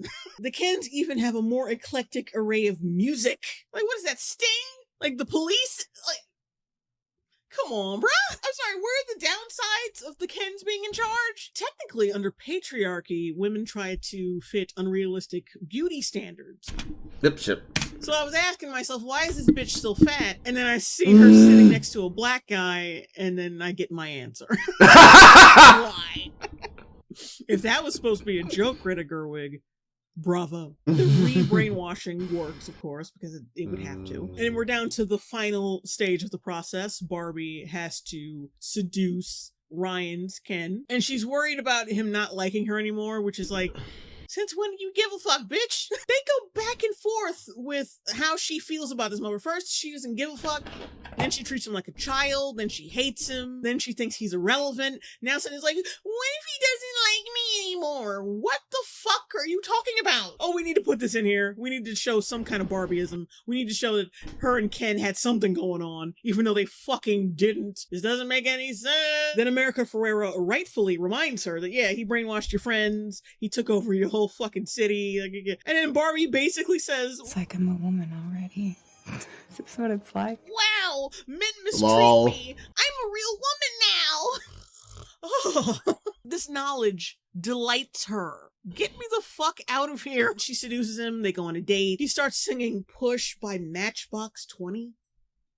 Which is about a guy in an abusive relationship. I get what you're trying to say, expressing his emotions through song, but once again, we are supposed to laugh at it, not with it. We're supposed to think this is funny. Like, you tie this up into a joke about douche bros playing their guitar. Like, we're not supposed to sympathize, we're supposed to laugh at him, not with him. And plus, he's singing exactly like the lead singer of Matchbox 20. And I'm a little bit angry, well, which makes me think this is a total piss take on Rob Thomas in the song. The only positive thing I can take from this scene is that Ryan Gosling has pipes. He can fucking sing.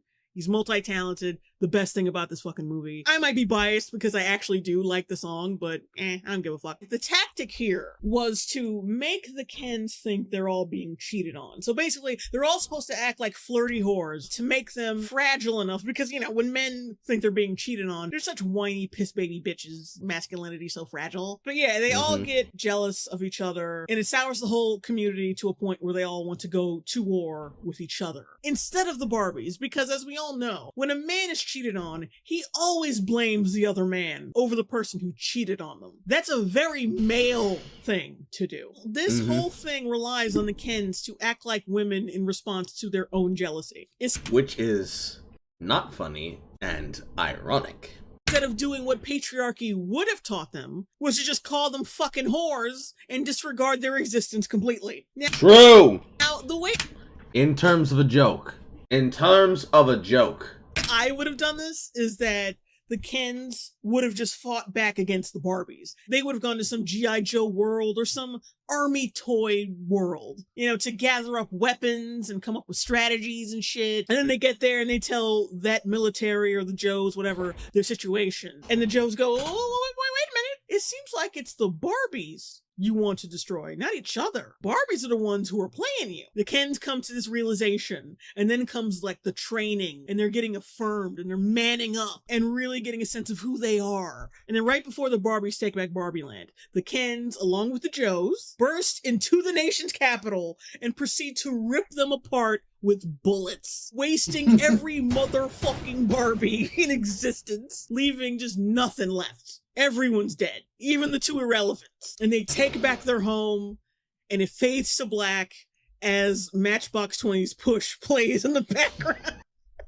That would have been a real ending. That would have been a happy ending for me. But moving on. Then we're led into that musical sequence that everyone's seen, the I'm Just Ken. It's very ill-placed. It's very sloppily just thrown into the film. I think this should have been shown earlier. That's just my opinion. I mean, the song's alright. I don't really care about it past the film. The whole fight scene. Me personally, if they had made the point of all of it being like, he's making all the changes to the soundtrack of Matchbox 20's Push, and then it transitions into I'm Just Ken as he's establishing the patriarchy. That would have been great!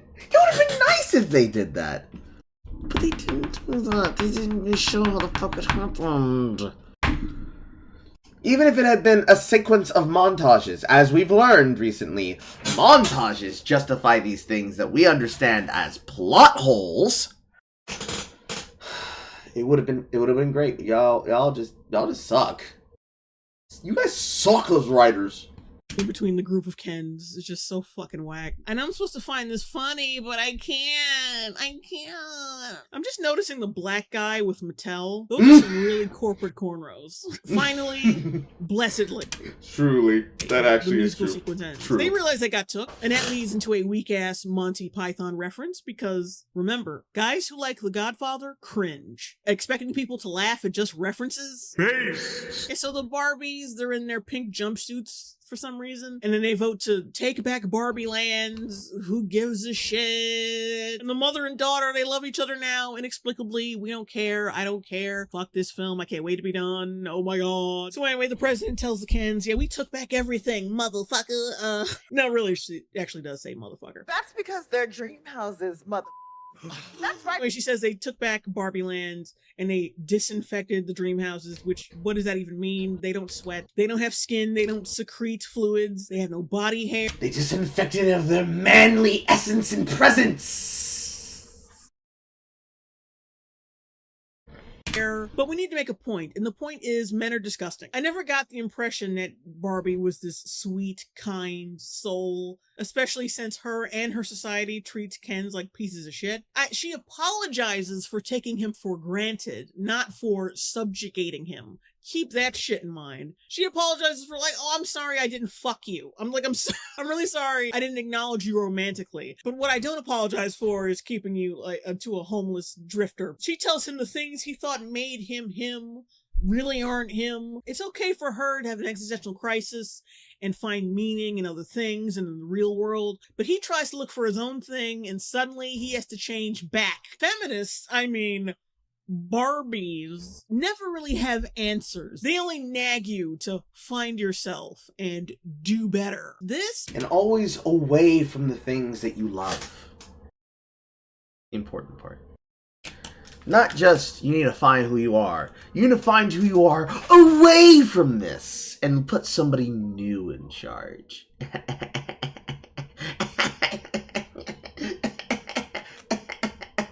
As I fluff my afro. Don't worry, we'll take good care of it. We'll make it nice and diversified for the next people. You gotta go find yourself. But away from us. pep talk serves as nothing more than a pacifier to lull him into an illusion of control. Ha ha ha ha ha. So he can forget that he's right back where he started. Homeless, bitchless, powerless. Stop! I'm trying to be whatever this is. Maybe all the things that you thought made you you aren't really you. I don't know what to be. I just don't know who I am without you. Tell me what to be.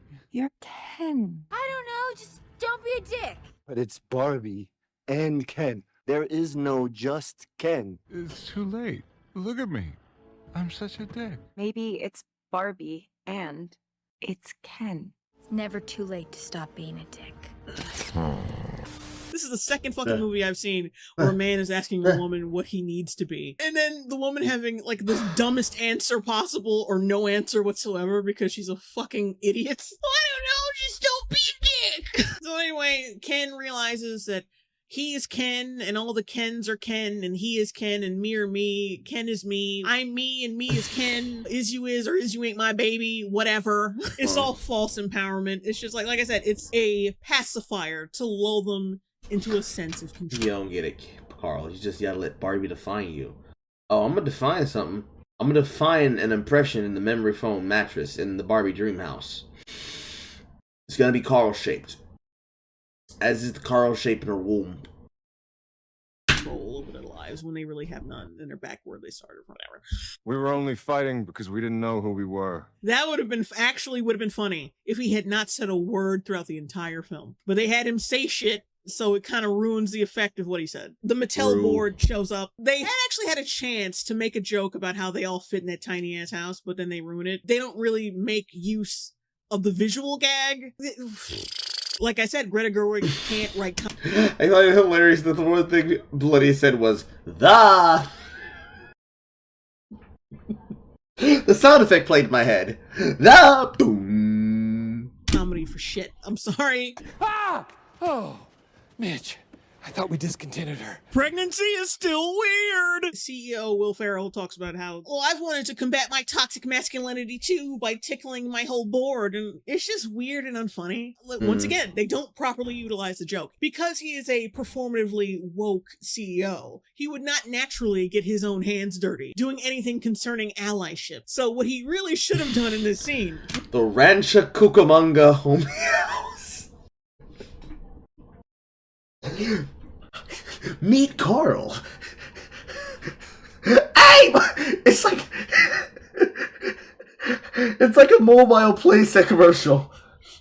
He's Carl. Hi, Carl. Hey, yo! You can help Carl build the Rancho Cucamonga home house. Hang out with all the Carl and his Carl friends.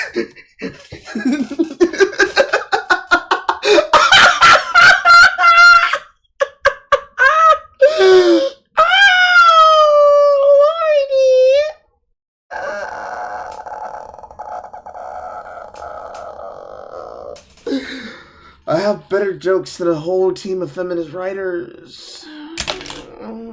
Was to order his men to tickle each other and not touch him. Because, ew, gross, I'm toxically masculine. But anyway, that is done, and then Will Ferrell talks about how we should get Barbie Land back to the way it was, and the president says, oh, well, no, I don't think it should go back to the way it was. No, Ken or Barbie should be in the shadows. That's just as far as that goes. It's just a quick, half-assed wrap up. They don't acknowledge what actual problems that the Kens and certain characters had. They just kind of like, everything will be better now, I swear. How the fuck are you gonna fix somebody's problems when you don't acknowledge what the fucking problem is? It's like they don't get how they were put in the shadows in the first place. It's just plain True. Probably one of the saddest parts about the feminist diatribe. Because it is actually a point of feminism that the way to dismantle something is to acknowledge it and to then verbalize and bring to the forefront the issue. But really, it's just the multiple steps one takes when they are gaslighting and they are traumatizing somebody. If it were truly feminist, it would address where feminism failed the Kens. And put that into the hands of the Barbies, because the Barbies are the ones that fucked it up. And struggle session them, the way that they try to struggle session other people. lip service to shit. You know, like a real politician.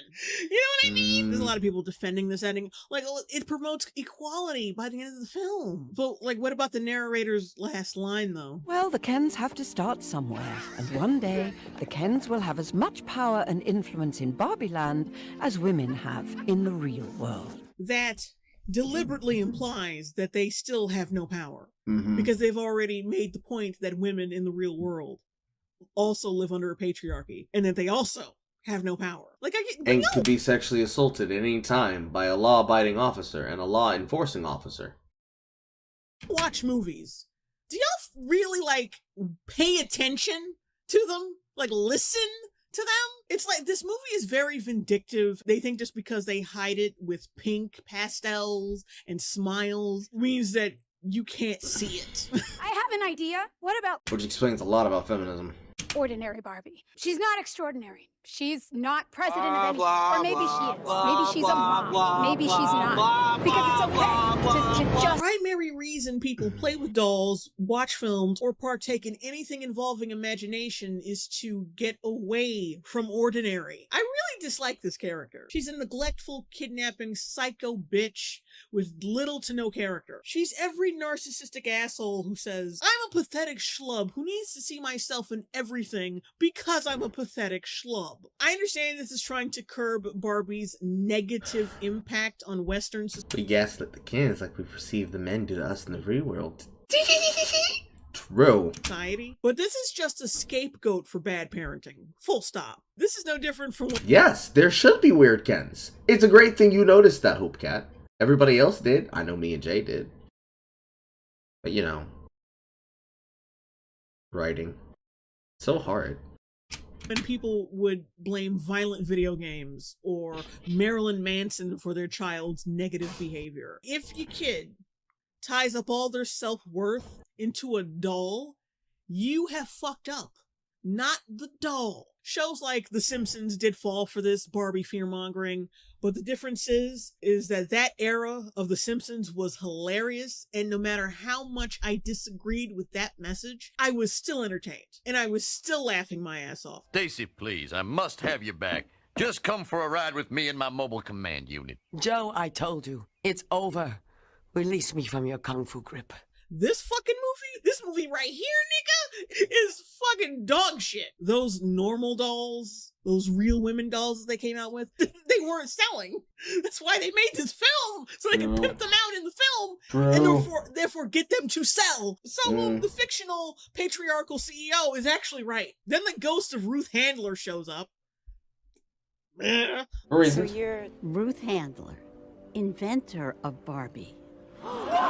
Barbie Land knows of the real world and their effect on it, albeit misguided, but not their creator? Wouldn't they be programmed with the knowledge of their creator by default? Just intrinsically understanding the nature of her?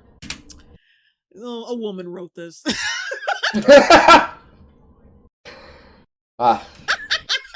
A woman wrote it. Who gives a fuck, right? The fact that she, a spirit, can move in and out of Barbie Land at will. You think she'd check up on things? Make sure nothing's going on, you know, like a fucking Ken uprising? You think the lady who invented Barbie looks like Barbie? I'm a 5'0" grandma with a double mastectomy and tax evasion issues. It's really tacky, especially considering the fact that because of her double mastectomy, she made fake titties for women who had double mastectomies from like cancer and shit like that. She actually made a difference in people's lives, and they just mention it like it's a fucking joke. I'm ugly because I had my tits cut off due to cancer. Remember, now this movie is supposed to be a dedication. Yeah, I don't care. And I won't be buying that merch, not even from a bootleg retailer. I just could not give a fuck. There are people who have the Knuff sweaters, but it's so, the messaging behind it is so vindictive. Like you're meant to laugh at men for being directionless and identityless. Like, I'd be fine if they could make it funny, but they just didn't. I'm not really sure what I'm supposed to do now. I've always been stereotypical Barbie, and you're supposed to bring joy and imagination to children across the world. Shut the fuck up. They continue their talk in some kind of white void. I don't know. Is it heaven? Hell? I know I'm in hell. But are they in hell? I don't know. Barbie asks to be human. Humans only have one ending. Ideas live forever. I want to be a part of the people that make meaning, not the thing that's made. Now, as remember was stated before, Barbie is an idea, remember? So Barbie, as an idea, keep that in mind, can't give anyone meaning despite the fact that she is standing in front of the spirits of the woman, cultivated an entire career of enriching the lives of children across the world for 64 fucking years, off of the idea of Barbie. The ideas are eternal. They last forever. So now the idea wants to become human and fallible and eventually become weak and die. Being a human can be pretty uncomfortable. And then you die. Yeah. And how the fuck is this film supposed to be a celebration of Barbie? Let the past die. kill it slowly if you have to. So anyway, it goes on, and then there's this lame line, mothers stand still so that daughters can look back and see how far they've come. And I'm like, that's just our mothers walked so we could run, but with more words. Like, such a fucking pretentious ass line. Ruth Handler basically tells Barbie that she can will herself into existence. Like, will herself to be human. Just by, like, closing her eyes and feeling. It was so dumb. Menstruation makes you more human. Anyway, one of the most annoying Billie Eilish songs start playing.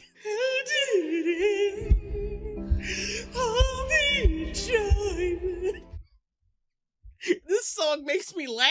I had to go all up and down TikTok learning what people were saying about the film, and I found so many TikToks where it's just Barbie text saying some like diluted bullshit and that song. It's fucking hilarious. Bro. I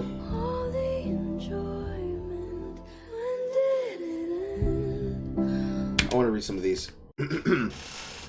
Thinking about how Barbie movie is actually such a sanguine take on patriarchy. In Barbie Land, the Barbie's biggest crime is that men are benevolently ignored. They don't abuse and unalive them. They don't force them to serve them. They just aren't that interested. Other than when they dismiss them and treat them like shit. When Ken brings patriarchy, all the women are displaced and effectively forced into servitude. But what if they wanted it? What if they wanted to serve the brewskis?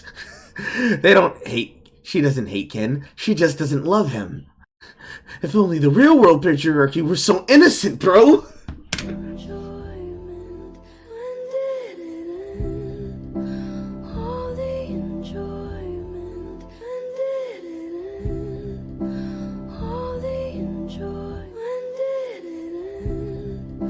That last one right there. One of the heartbreaking scenes of Barbie is when she leaves Barbie Land and enters the real world. She experiences what it's like to be catcalled and sexualized and physically assaulted. That part broke me when she had no vocabulary to describe what that feeling was, because nobody is in fear of another in Barbie Land. She felt fear for what girls and women feel their entire lives. And then she said, I want to be a woman in the real world. What does that mean? What did Greta mean by that? What did you mean by that, Greta? What did you mean? I don't want to comment, please shake the camera. What did you mean?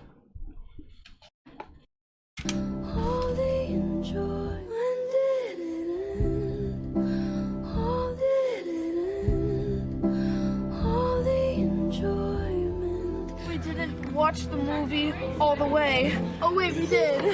It didn't make me cry. Oh wait, it did. Oh, they didn't play Billy yet. Oh wait, it did. Barbie, or Black Panther for white bitches, opens this weekend. Yeah, she becomes human and says yes, whatever the fuck that means. And then we smash cut to her back in the real world, living with America Ferrera and the daughter and the bitch-made husband. And like, they're keeping up the learning Spanish shtick, which wasn't funny the first goddamn time. Estoy muy orgulloso de ti. Orgulloso. Is the joke that he's learning Spanish for his wife and daughter, knowing damn well they speak perfect fucking English? Is that the point? Is that what's funny? So not only are you making him look like a terrible father and husband, he's also racist. Yeah, honey, I know when I met you, you spoke perfect English, and I know our child was born and raised in America, but, me es stupido. Me es stupido. They drop Barbie off at this facility. We don't know what it is yet, until she says this. I'm here to see my gynecologist. And I'm bad like the Barbie. I'm a doll, but I still wanna. What the fuck was that? Okay. If this truly was a feminist satire, she would have said, I'm here for my abortion. She's so happy to get the procedure. All the hope and life in her eyes, with that shit-eating grin on her face. Modern feminism made her so ecstatic that her uterus was going to be poked at, as a baby was going to be ripped into pieces and sucked out of her womb. Now that would have been some satire for yo ass. Dark, but funny. I mean, that is if you want politics shoved into your Barbie film where it doesn't need it at all. But anyway, that's the... Into your film's Barbie pocket. That's it. That's the end of the motherfucking movie. We did it! This is garbage. I hated it. It's just another hollow deconstruction of an IP where the negative opinions about said IP are prioritized over the people who made it what it is. But the debates over whether it is or isn't woke is fucking ridiculous. Because, like I said, it is. So there's no fucking discussion. And two, a Barbie movie plot should not have politics in the first fucking place. So it doesn't even fucking matter. This movie is trash no matter how you look at it, no matter how you slice it. Woke, anti-woke, it doesn't matter. It's bad. What are these socio-political politics doing in my fucking Barbie film? Get out of here, you fucking paper! Get the fuck out of here! I don't mind there being a sprinkling of socio-political jokes in there, but the whole fucking plot is centered around patriarchy and how that is in Barbie Land compared to our world. It completely misses the point of what makes Barbie great and why kids play with the dolls to begin with. It's an insufferable bore of a film. The novelty of this movie is going to wear off as soon as it comes out on streaming. And this is why I say this. Like, yes, it made $1 billion, but see, that was in theaters. That was when you got the theater experience. You sat down with people who were wearing pink just like you, and they laughed, therefore you laughed. It's gonna hit completely different on streaming. I don't think it's gonna have the shelf life that people think it's gonna have.